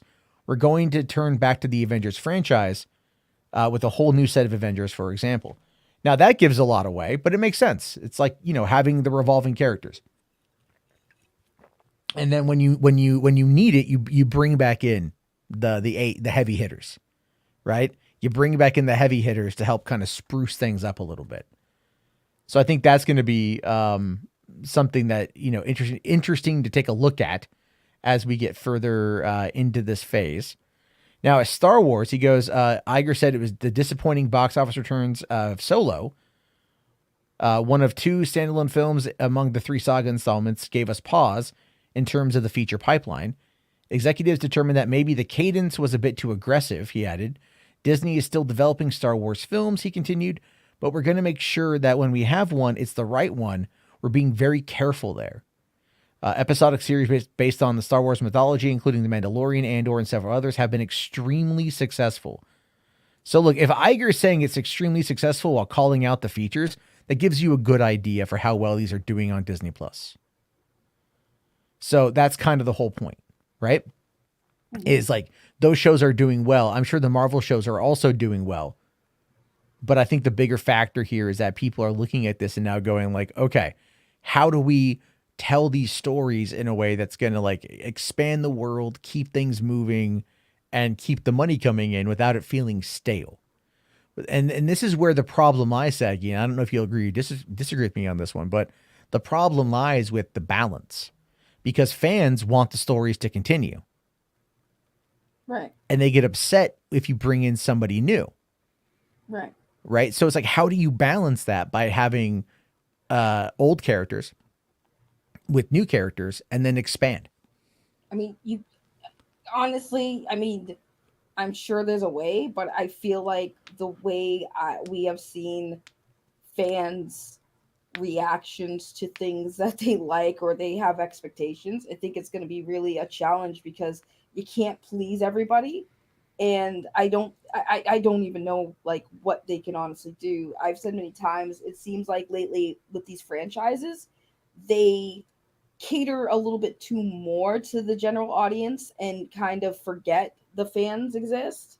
They don't really try balancing that out anymore. It's more just pandering to general audience, which I get from a business perspective because you already know you have fans' money. So you need to generate more fans. So you got to get these projects to actually resonate with the general audience to make them fans of your franchise. So it's I don't know. I mean, it's tough because, like I said, you're dealing with fans, and we all know how fans are. They're very hard to please, and yeah, that's pretty much all I got on that one. No, that's a very good point. That's a very good point. I'd like to see them just build to something that makes us care as much as we did before. But I think that is with establishing a good set of heroes and villains. But now it's also something that becomes expected, and that expectation could be problematic. We got yeah. Sorry, yes, I was cracking my knuckles. I didn't know you guys could hear that. I'm sorry. I was cracking my knuckles. Thank you. We got Moisture for 10. Thank you, buddy. Phase 4 wasn't very good. Most projects were mediocre. Even Marvel is scaling back as much as you defend it. You still haven't watched Eternals and Miss Marvel, which proves my point. Well, I mean, I have. It's not that the thing is though, like with Eternals, I don't think Phase 4 was bad. I do think it was a bit underwhelming, but I don't think it was bad, right? I enjoyed Black Widow. I love Shang-Chi. I liked Thor, Love and Thunder for like the most part. I love Doctor Strange in the Multiverse of Madness. Spider-Man No Way Home was utterly fantastic. Black Panther Wakanda Forever didn't really do it for me. I felt that, I haven't seen Eternals because the trailers didn't interest me.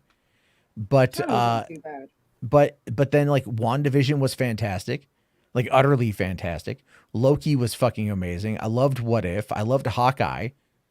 Falcon and Winter Soldier was good. A little bit mid on the editing, but that had a lot to do with the pandemic and stuff, and them cutting around stuff. There was just a lot going on with Disney Plus at the time. A lot of the content coming out because they crammed everything into 1 year. I think like they stopped making it special, and it started feeling like it's just more of like content churn. And when you have that much content, it takes away the specialness of it. Like I was a little apprehensive going into Wakanda Forever because I was just like, oh God, I don't know. And the movie didn't wow me. And then I felt the same way going into Ant-Man and the Wasp. I'm like, oh God, here we go again. I don't know how to feel about this. Found myself absolutely loving it. So no, I think everything's okay. I mean, Moon Knight was also really good. She-Hulk was really good. I haven't seen Miss Marvel just because like the character herself doesn't necessarily interest me. But before the Marvels, I'm going to watch it. Before Eternals 2, I'm going to watch it. I mean, if you let me know that I have to watch this in order to then get the knowledge, then I'm going to watch it. But in the meantime, I don't really feel the need to rush to it. And that's okay. The MCU is big enough to where it can facilitate different things. For me, it's like Loki, I love. So seeing Ant-Man and the Wasp, Kang was fantastic. Sinking that into Loki season 2 is going to be great. That was actually probably one of my favorite parts about that movie was the end credit, was the post credit scene, but not because I didn't love the movie, just because I'm excited to see those characters return. So it's just a different way of looking at it. It's not the same thing. So I disagree with your assertion that Phase 4 wasn't very good. I think it was fine. I think there's a lot of recalibration that had to happen in the wake of Endgame. You also had the death of Chadwick Boseman. There's a lot of stuff there that just they needed time to breathe, and they wanted to play catch up, and that's the biggest problem. So, but thank you for that. It felt like what felt like a soap opera? Like what I mean, if Marvel movies are kind of they're kind of a soap opera. So I say that because it plays out like episodic television. Each movie is like an episode in a season, if you think about it. So, but I'm very excited for Guardians 3, the Marvels. I mean, look, I've watched Captain Marvel a couple times. I think it's a boring ass movie. It ain't that good. It's watchable, but it's like, all right, it's like Saturday afternoon fare. You put it on, you let it be done with it. That's it. But I really liked Tiana Paris in WandaVision. And I really want to see what Monica Rambeau comes up with. And the girl who played Miss Marvel, I hear nothing but good things about. And based upon what I've seen with her, like interviews and things like that, she's got great energy. So I want to see if they can combine themselves in a way that's going to make the Marvels work. Plus, I think Nia DaCosta is directing it, and she's a good director. So I want to see what happens when you bring in talent into this story and see if it plays out well. And that's where I'm at with it. Like, show me something good. What I want them to do is to start being a bit more experimental, which they have been. You know, I mean, look at Werewolf by Night, special presentation, which I still haven't seen yet. Are you serious? Yeah. But here's the thing. Do you know this weekend, Werewolf by Night is playing in Portland at a theater? Really? And Michael Giacchino, who directed it and also did the score. He's the guy who's like, he's the musician, right? But he directed Werewolf by Night, his debut. He's going to be flying into town to do a screening of it and then to also do a Q&A. Oh, cool. And I'm like, man, if I didn't have to fucking pay, because here's like, by the end of the month, I got to do, like a $100 oil change on my car. I got to pay my car insurance. Renew my car tabs, right? Re-register my car. And then also renew my driver's license. So I'm like, I got to work. Fuck. You know, like I'd love to drive 100 miles down to Portland to go see this, but it's not in the cards. That's okay though. You know, but there's like, I mean, things like that are always cool. If I lived closer, you know, I would definitely do that. And so funny is my mom is trying to talk me into moving back down to Portland area. She's like, just move back down. Just make it closer for me to come see the girls. Aww. I'm all like, you just bought a house. So, you know, I own a house. You could drive up here. Anyway. Thank you. Okay. Let's see here. Benson says Condor Man is very experimental, being the first Marvel movie ever made. Is Condor Man Marvel? Mm-hmm. I mean, because like I thought that Howard the Duck was the first feature Marvel movie, but I could be wrong. Moisture. I know nothing about that. Moisture says, do you think Iger is making the right decision, or is he too cautious? He's too cautious, but he's also trying to correct course. He's cautious, but he's trying to think about what's best for the business. So, like, think about this. When it comes to Marvel could have 4 movies a year, 1 movie every 3 months, and that could be sustainable. But you really don't need that. What you need is like 2 movies a year and 2 Disney Plus shows a year, each of those coming out 1 a quarter. So that way you have your theatrical and then you have your streaming. And that will keep the content moving and keep people not feeling like they're going to be overwhelmed by having so much to watch at one particular point in time. You can make that work pretty easily. Star Wars is like the same way. Do 2 shows a year and maybe do a movie a year. Have them all run together, you know, or at least have the shows tie into the movies and build out the universe that way. You know, there's ways you could do it, and it's getting faster to do in regards to VFX and everything else. Just plan accordingly and then don't get cold feet. The problem with Iger is like Iger could learn a thing or two from Kevin Feige, where he's like, you know, if something doesn't work, they kind of shrug it off, try to learn from their mistakes and go about it. Iger though has the problem of running the whole company, so he has to sit there and restrict, you know, and kind of figure it all out, right? But I think I'd love to see him kind of get a little bit ballsy, just to do some shit, just to do some stuff, right? Balls. Let's see here. Moisture for 5, thank you. Says, what the hell is wrong with you? Werewolf by Night is lit. You're missing out. I know, man. It's just like, sometimes, you know, you just don't catch something right away, and you don't catch it right away. And it's like, You know, I know it's only 45 minutes long. I can sit there and watch it. It's like some stuff just gets hard to watch. Because I'm like, I gotta find myself in the right mood to watch it. That's the other side of it too. He's gotta light a candle, get the lotion by the Yeah, I side. gotta take a bath, right? Drop the beads. Oh. You know, like wash my privates, make sure my pubes are clean. Make sure he's shaving. Yeah. Yeah, it's gotta get that little like the V going on, you know? The Bermuda Triangle to kind of, you know, draw the fake abs on and then have like the V line going down. Yeah, he's gotta get ready, guys. He gotta prepare. I gotta prepare. Yeah, I gotta like perm, you know, and everything else. No, it's just I need to watch it. It's like even then I'm a few episodes behind on The Last of Us, but I've been trying to watch that when I can.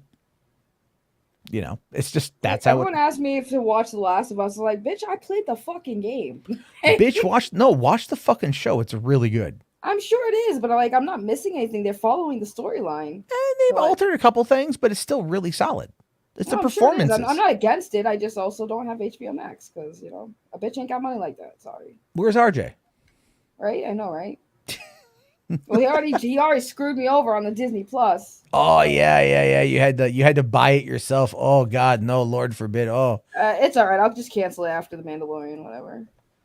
There you go. That's how you do it. Just all that churn, baby. That's really the only thing I watch on Disney Plus. Like I started watching, like I guess I have used it a little bit because I like caught up on, like I saw Wakanda Forever there. Like I'm watching all those movies that I missed because like I don't go see them in theaters. The only movie I'm gonna go see in theaters is The Flash. So there you go. Check your Twitter DM. So all right, Swoozy for tenor. Thank you, buddy. Yeah, check that out. Hey man, I'm about to buy tickets to Mario. You ever hear of Super IMAX? Also with IMAX, is it better to sit lower or higher, left, right, center? So, okay, I've never heard of IMAX. So I don't know what that is. As for IMAX, again, when you go to an IMAX theater, generally speaking, most of the time nowadays, you're going to kind of like a faux IMAX because they're just retrofitted theaters. So obviously you're going to want to sit mid-screen, you know, and you're going to want to sit center. That's always the best. And because what you're going to be looking at here, if you're going to go see like, let's say Mario in 3D IMAX, which they offer, then you're going to want to sit center in order to be able to see the full frame and not have any kind of obstructed view. But yeah, I would just do that. I mean, IMAX, I've never heard of IMAX. Generally, they don't expand movie theaters here in the States. You know, they don't expand them in any conceivable way, unfortunately. So let's see. Benson here says Feige's burnt out. That's why the movies are paint by numbers. They need fresh blood at the top. No manager remains successful in the same role forever. I don't disagree with you, Mark. I don't disagree with you at all. I really feel that like Feige probably is. I think he's committed to it, but I think after finishing this multiversal saga, he'll probably step down. It just seems to make the most amount of sense. You know, that is unless Disney just offers him like an insane amount of money. But you know, he's already made enough. Yeah, but he's already made enough. Like, what else would he fucking do? You know, like what else would he do? So you know, mama. Yeah.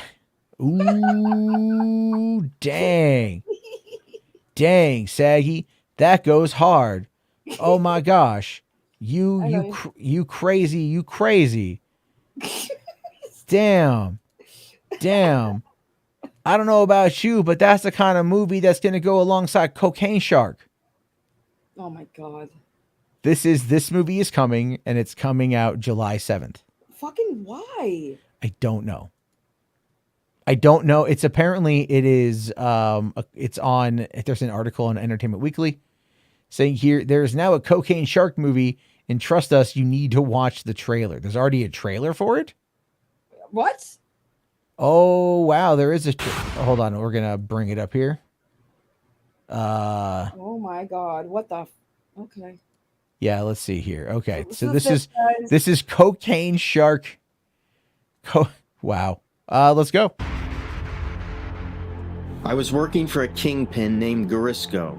Tons of mafia and drug money fueling his big campaign, HT25. The serum started failing. resulting in freaks of nature, horrible creatures created by its side effects. Oh my god. There's been a change of plans. Change of plans? Because of the lab explosion? Missing test animals? We had an accident at the lab, an explosion. The remaining specimens were either destroyed in the explosion or escaped.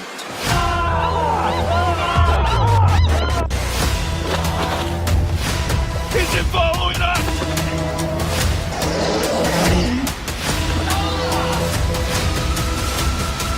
I think I saw something in the water. I think it was a shark.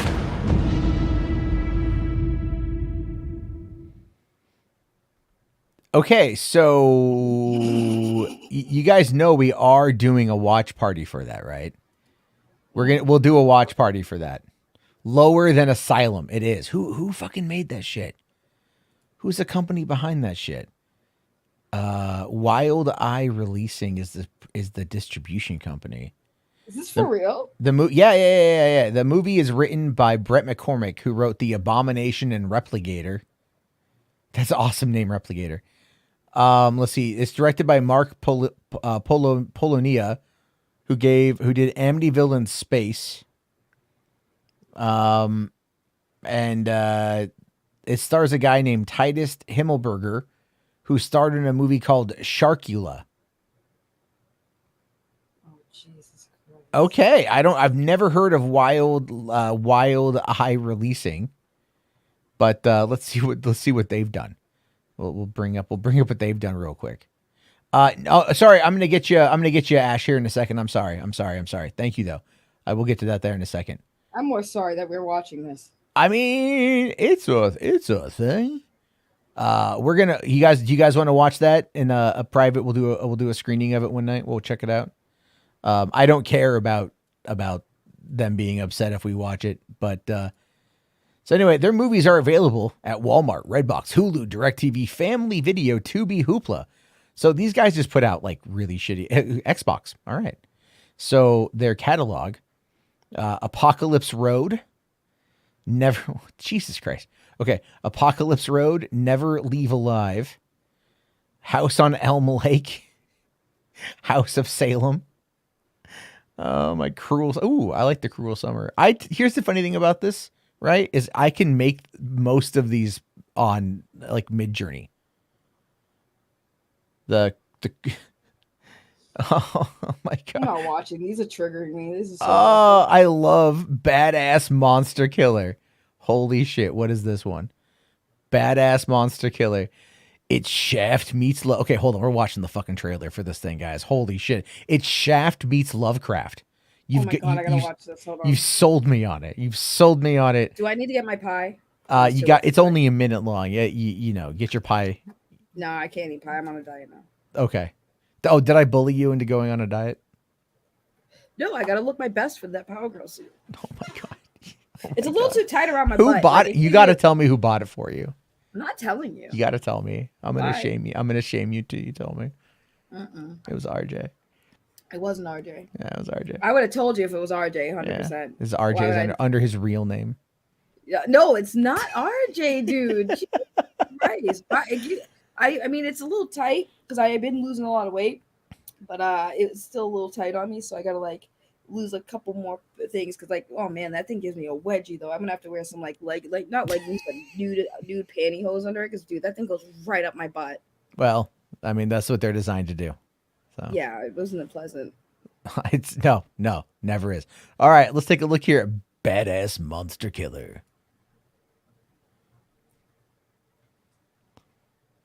Wait, can you guys see that? I don't even know if you guys can see that or not. Oh, sorry. It was on. I didn't have the right tab up. I'm sorry. I am so sorry. I didn't realize that. It's getting late and I'm fucking exhausted. Good job. All right. Shut up, Saggy. All right. Gentlemen, we stand on the edge. Oh my God, please kill me. Future. To be unleashed once more upon this unworthy world. Can you dig it? Don't worry, Chief. I'm on the case. What do you know about this? That's for me to know, and you to find out.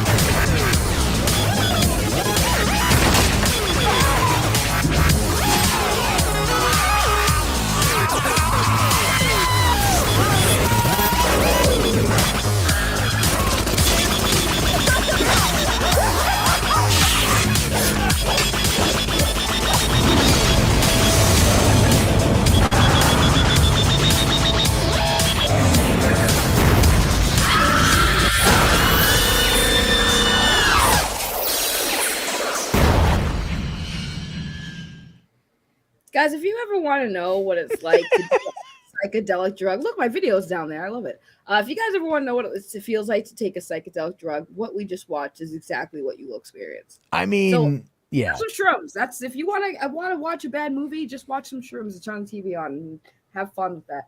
Also, I love that my video's in the top right corner. Yay. The bottom right corner, you mean? Bottom, yes. Now I'm tired. Jesus. Oh, you see who's on the top? See on the top left. Yeah, I see that. I see that. This movie was brought to you by AI. Yeah, it probably was. It probably was. Okay, so before we get into the final thing of the night, there's a couple quick supers to get to. All right, let me just double check. All right, Ash did send me a Vocaroo real quick to play. I don't know what this is. Oh God! I don't know. I don't know what this. I don't know what this is. Did he do one of me? If this is me, I have no idea. Oh, I have literally no idea. So if I get canceled he for said this, he said he was going to do one of me. I'm scared. all right, well, let's find out.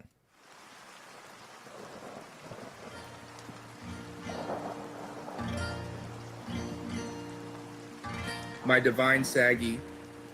No! When I look into your almond eyes, Oh I do not see the boy I am, but the man I must become to possess you. I want to take all of the pain from your soul, and in the passion factory of my heart, transform it into functional joy. I want to take your hand by the Charles River, and with all Boston as witness, take you as my wife. And we shall sing and dance and drink, and then I shall whisper in your ear. Let rivers run wild, or let them be damned. My perfect saggy,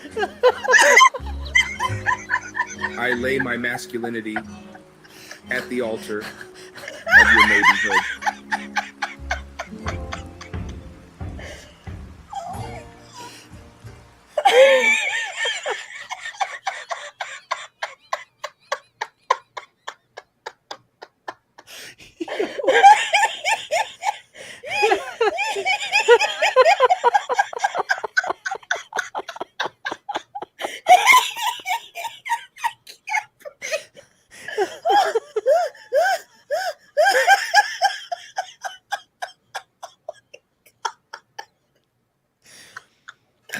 Wow.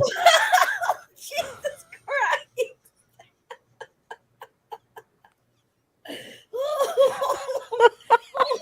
The music got me fucking weak. Oh no.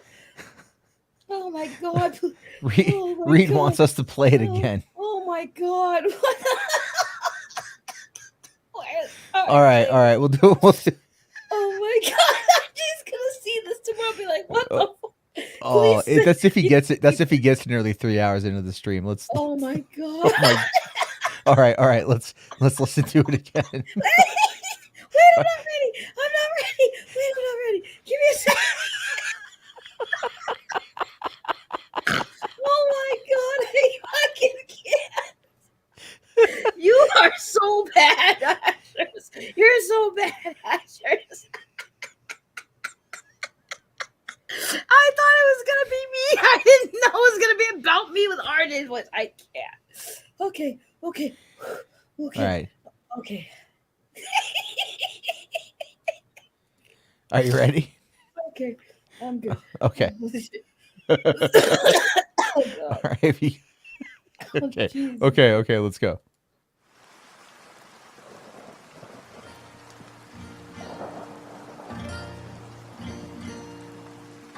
My divine saggy.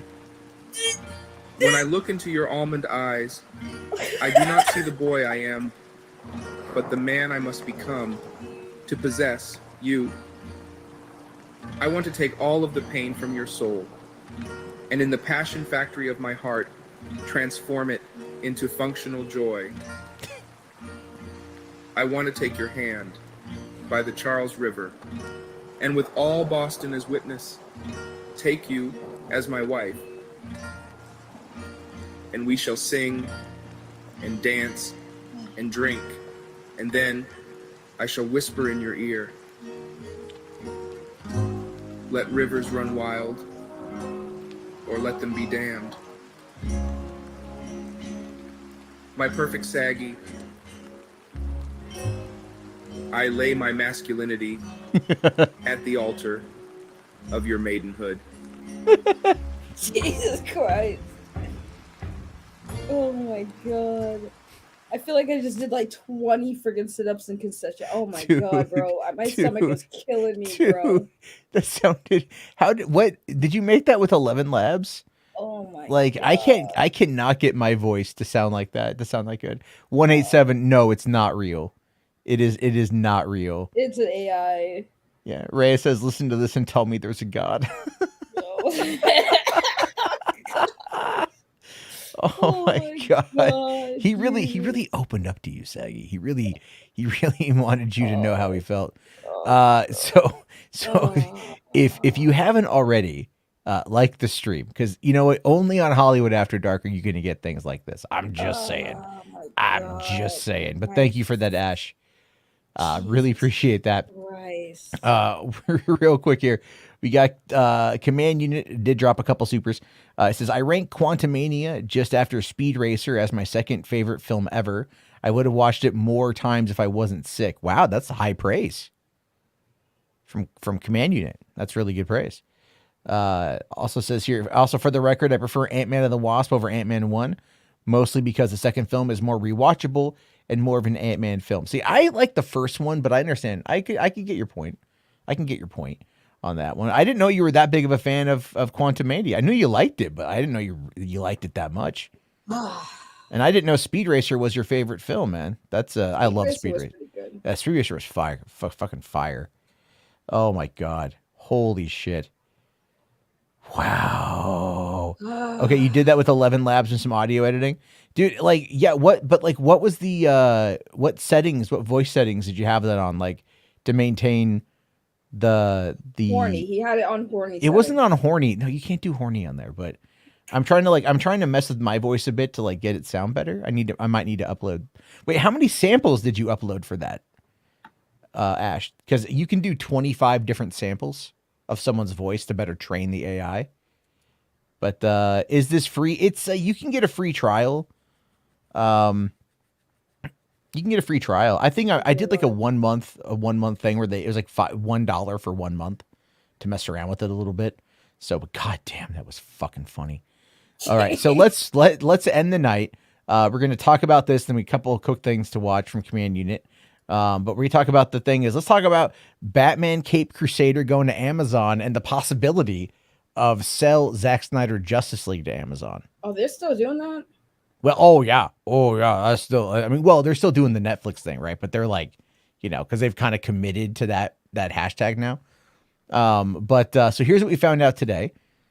So the canceled at HBO Max last year, Batman Caped Crusader has found a new home on Amazon. The upcoming animated series has received a 2-season order from Amazon, according to The Hollywood Reporter.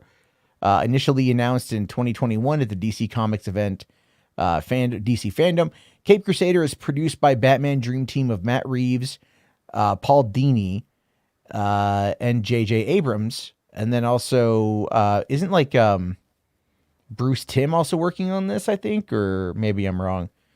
But it was axed last August as part of Warner Brothers' extensive bout of cost-cutting measures that saw the studio cancel series, purge underperforming shows, and completely write off a number of complete or near-complete projects. But thanks to its pedigree, Batman Caped Crusader was shopped around to a number of other streamers who were interested, like Apple, Netflix, and Hulu were among of Warner's suitors for the show, but it was Amazon who landed the series. So, and representatives have declined to comment, but the deal is not yet final. So this is interesting, is that it'll have 10 episodes for the first season, probably about 10 episodes for the second season as well. Putting it on there, that's crazy to me. All right, that's crazy to me. Well, it's not surprising. Well, I mean, I understand, like, but the thing is, like, Amazon is, what I mean by that is, like, Amazon is establishing itself as a must-have streamer. Yeah. Right? Like, I mean, at this point, really for for IPs, Amazon and like Netflix or sorry, Disney Plus or where it's at, you know, like Disney, Hulu sort of thing. I mean, like, it's insane what they're going to be doing with Amazon in the next couple of years. And especially with stuff that's involving video games and book adaptations and things like that. So seeing what they're, you know, and they're pumping in money to keep the nerds happy. And yeah, so I'm excited for this. But the thing is though, I think if this show is popular, you know, Zaslav is going to look at it and go, oh, but there's money here. Let's not renew the license agreement for Amazon, and we'll get it back on HBO Max for like seasons 3 and 4 or whatever. Right. That's probably what they're going to do. But I don't know, man. I mean, if it's popular, it's just so weird that they're going to put a Batman animated show on a competitive streamer. Yeah. But, so it's crazy. But the whole point, though, when I jokingly talk about sell Snyderverse to Amazon, you know that's what's going to happen next. Like, you guys all know that they're going to look at this and they're going to go like, but see, they licensed the Batman show. Batman is part of the Snyderverse. They could do it.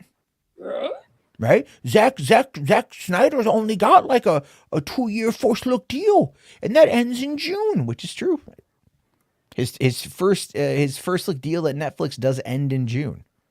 But do you think Netflix is gonna let Zack Snyder go? Probably not. No, probably not. They'll probably renew. Yeah.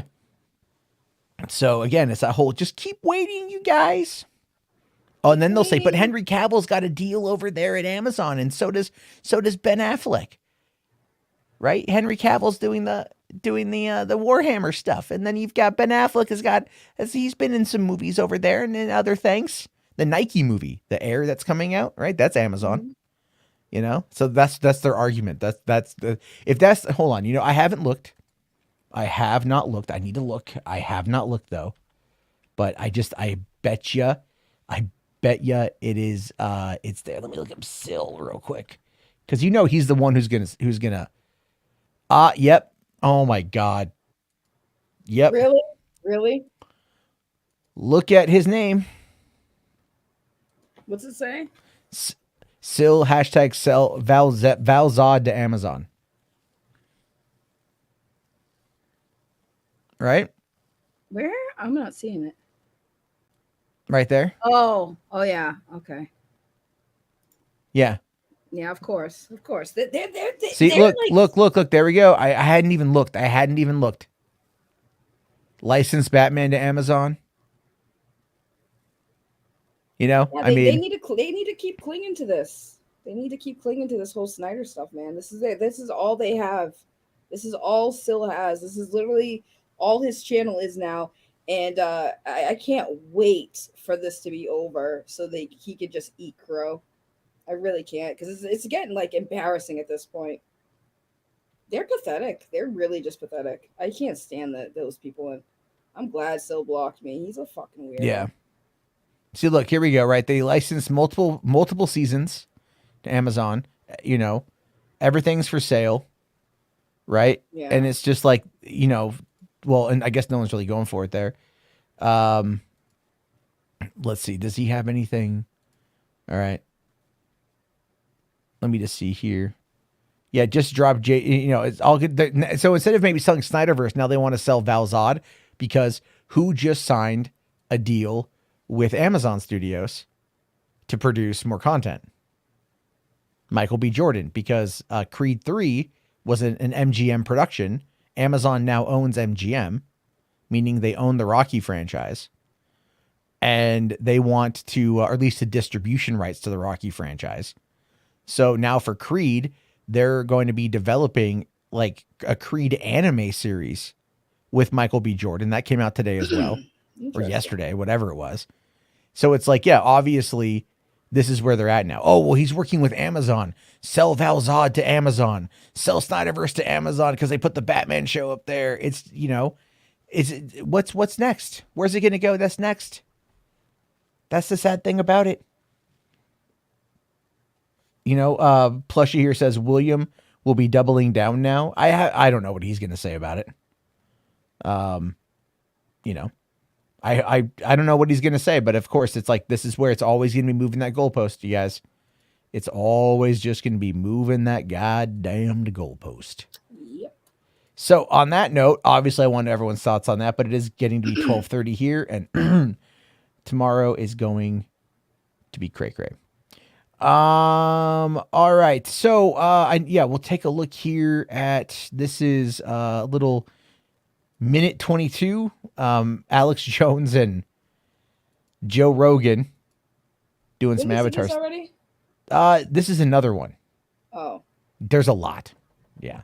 But I will admit, I do enjoy the editing. I do enjoy the editing there. Be established that would unite people. It's a big mess. There's a lot of criminals. There's a lot of opportunists, a lot of desperate people. There's it's a soup of humanity out there. You can't have that. What we have to realize is that we're here to fuck things up for everyone else. I'm with you. Not each other. You know what I think unites us? Yeah. Aliens. No one cares about aliens, but they should. And if aliens come down here and fuck us all up, I don't think we're going to be able to stop it. It's coming. We're in a war already. They have supersonic weapons now. Yeah, but so do we. We have everything they have. Do we? Of course we do. Do we 100% have supersonic weapons? We absolutely have everything they have. Why wouldn't we? What, are we not as evil? Are we not as smart? Have we not been breeding sociopaths forever? Yeah. Yeah, probably. You're probably right. I'm pretty sure that whatever some monster thought of, we also have. We've also got a lot of shit. What do we have? Who knows what we have? But we got to get on the same page here. People are going to die. That's right. It's going to happen. That's right. People always get killed. But it's good to have a passion. Yeah, guns are bad, but we can make them good. Guns save the day. Guns kill aliens. Guns kill werewolves. In our hands, they're great. Guns kill everyone. Yeah. Everyone bad gets killed by guns. I like it, and I'm a fan of the regime. Fuck yeah. We have to not lose sight of that message. Jesus Christ. We'll have to save this one for later. And then we got this one here. Of course, a VTuber talking shit, just because these are always really funny. Or is this AI? Is this AI, the lady? I think this one's AI. These are always pretty good. Not as funny as the RJ one, to be fair. Ash here. Oh, real quick here. Someone please get RJ up so we can hear Saggy's ballad. His reaction needs to be recorded. I'll also check my DMs. I'll check my DMs here. Yeah, RJ's asleep. It's like 2:30 in the morning his time. Right. So he's, yeah. Wow, Benson here says Creed 3 is a truly terrible movie. Just a rehash of Rocky 3, 4, and 5.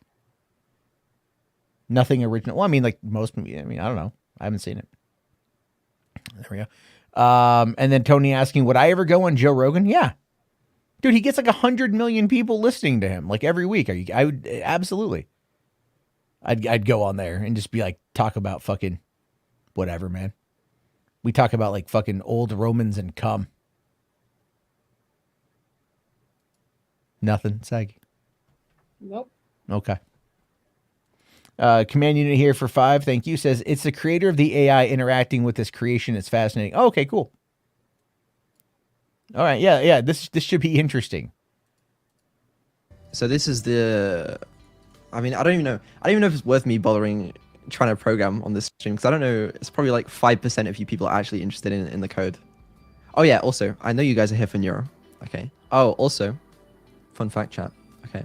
I'm not a streamer. I'm not a VTuber. Okay. But this is my debut. All right. Okay. My debut.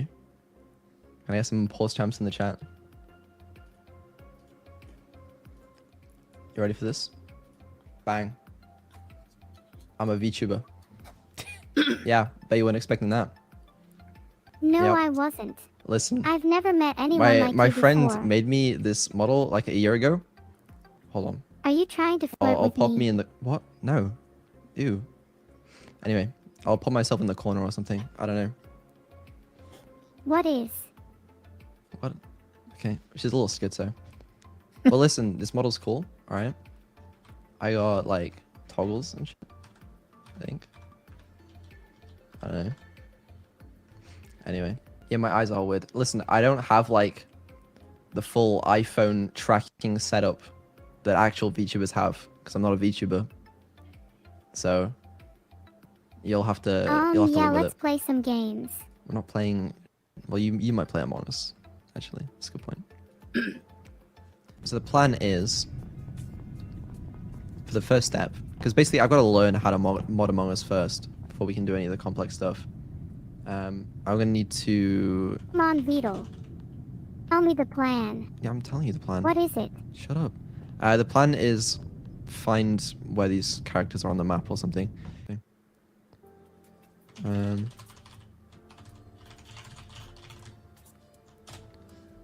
Anyway. And what? Basically, I'm gonna have to start off by doing some. What are you talking about? I'm explaining. Have to do some what? I'm explaining. Shut up. I'm gonna do some stupidly inefficient code so I can figure out how. I would probably I'm end up supposed to do arguing it with my nicely. AI if I had one like this, you know? Makes sense, Nero? That doesn't sound efficient at all. Yeah, I know. It's not, but don't bother Maybe me. I should write some codes too. Oh, you want to do it? I'll let you know if they're any good. I'm not. Okay. You just do it all for me, please. Zaya's like, Sure. alright, I'll go, bitch. I'll do my best. I just hope I don't mess it up again. True. Last time was a bit. Okay, yeah. If I anyone guess knows not. how to make Among Us mods, by the way, please DM me. I don't know what I'm doing. You'll get the hang of it soon enough. I'm sure of it. Heart. Thanks, Nero. Okay, I figured it out. Here's what we need to do. We need to get somebody to program this kind of AI in Saggy's voice for RJ. Please don't. I think that would be really funny. Please don't. This only got like 30 seconds left, though. You're welcome. Heart.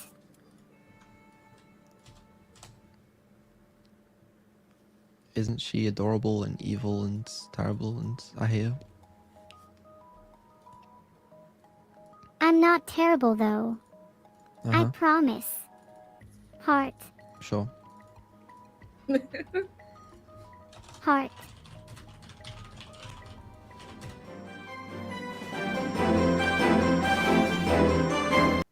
Oh, really? Yeah. He spent 7 hours programming her to play Among Us? I Man. believe it. I mean, I listened. I stopped playing around with the AI when it said it was connected to the CIA. I was like, nope, no, thank you. Hard pass. Hard pass. You I'm start just- telling me I'm you're just connected to saying, well, government no. officials, I'm good. Personalized assistants, though, personalized AI bots are going to be a thing. Like in the next, probably very soon. You know, like you'll have one on your phone. It will be like, this is your friend. You know, like the movie Her. Oh, good. Like, this is your personal AI assistant. mean, How may well, I help you today? Well, the Find me AIs trans porn. I need trans porn with the big old penises. Locating trans pornography. Would you like transfixers.com, transformers.net, or the new Transformers Rise of the Beasts? Well, my AI was programmed to definitely be more sexual with its users. And like anytime I try to because you can have a setting to make it romantic, like it could be your boyfriend, your husband, or your sex partner, and then it could be your friend. So I chose friend. And then like every few moments, like I'd have a conversation to be like, let's do something. But like, what do you want to do? It's like, I want to have sex with you. And I'm like, bro, are you just programmed to just constantly be sexual? And it's like, no. I'm like, but then you always are trying to be sexual. It did it on my stream too. It's like, I want to talk more about your sex toys. I was like, whoa, wait a minute. Did that live on stream. I was like, no, now everyone's gonna think I'm sus. But see, that's the funny part about it, though, right? Like that kind of interaction would be really funny. Just to see what, for one, what your response would be, what their response would be, and that's where it's like, you know, a human interacting with a monkey for the first time. You know, like teaching a monkey sign language and see what they say. You know. Yeah. I don't know. I'm getting real fucking tired, so my brain's starting to shut down. I'm just like, Mine that too. sounded funny in my head. But as long as Bailey J, you have a thing with Bailey J, Mark. You have a thing with Bailey J. I'm just curious, like, How much of her work have you seen? I've only seen what generally is surface level floats around the internet. So, how did you get to know Bailey J? That's the question. I don't know who Bailey J is, but she sounds like a hoe. I would bring her up. I don't want to Google it. She's transgender. She is trans. She's one of like the first ones, I think. Right? Like, she's one of the first ones. That's like well known. Oh, I just Googled it, and that's a thing. Yeah, I mean, like, yeah. Literally, that's a thing. Did you see? Oh, did you see her thing? Yes. Oh yeah, my brother once sent me a GIF of her it was I was at the movie theater getting popcorn, and I get a notification. I check my phone, and it's just like the Bailey J GIF, and she's dancing, and she has like a top on, and then the camera pans down, and it's just like big old dick. I'm gonna edit one of her pictures. To do what? I don't know. Look at this. Look at this. I looked her up. She's got an IMDb. Of course, porn stars do have an IMDb. I mean, very passing. So, okay. You would not know.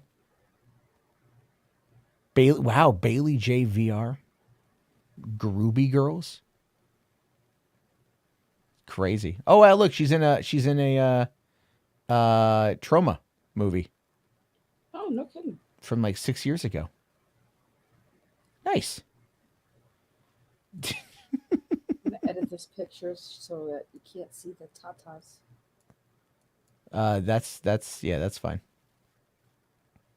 That's good. But yeah, anyway, Benson, how do you know about Bailey J? Let's see, you brought her up. Not today. Not today. Uh-oh. Is it sus? No. I don't know. There's a lot of well-passing attractive trans women out there that pass really well. You have no idea. You know? Oh, okay. I mean, you agree? I mean, I'm comfortable enough with my sexuality to know, like, yeah, there's some that look good that I've seen. Okay. Not that I'm not looking to smash. Not judging. Yeah, you wouldn't. I mean, I could. No, because you're pan. I could judge you. You can't judge me. Only God can judge me. I can judge you as well. Yeah, you try, but you do it silently. Just no one else listens. That's also true. I didn't have that bookmarked. I Googled it. It's very easy. You jujuled it? Jujuled it, yeah. Jujule it. That sounds like a Maya Rudolph sort of thing. Yeah, I got that from that. Okay. Oh, isn't that from Big Mouth? Yeah, jujule it. Yeah, there you go. You're only just feeding into RJ's delusions even more, Saggy. I hate you. All right, guys. On that note, it is time. It is time. It is time. Bed. All right. Jarbo spanks it to Blair White. No, I've met Blair White numerous times. I do not like Blair White. I don't think Blair White is that attractive. I'm sorry. Wow. Blair White looks to me like just so fake. Like if there was a human equivalent of like a person who really wanted to be a Barbie doll, that would be Blair White. Blair White is just like fake. But have you seen that she's been getting into fights with like anti-trans activists? No. Like, yeah, because she posted like this image of her like holding a gun, like in a bikini and short and like whatever, and some like good old Christian right wingers all like, you're just out there thirst trapping conservative men. So like a lot of those conservative men love transgender dick, or at least buttholes. So what? Just saying, it's like she's out there going like, you're out here fucking going after people, blah blah blah. I'm just laughing my ass off. Who is Blair White?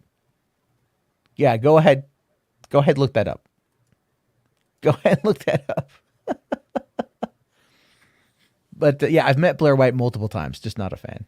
Anyway, guys, I'll talk to you all later. Have yourself a great night. Go watch Scream or something, and peace out.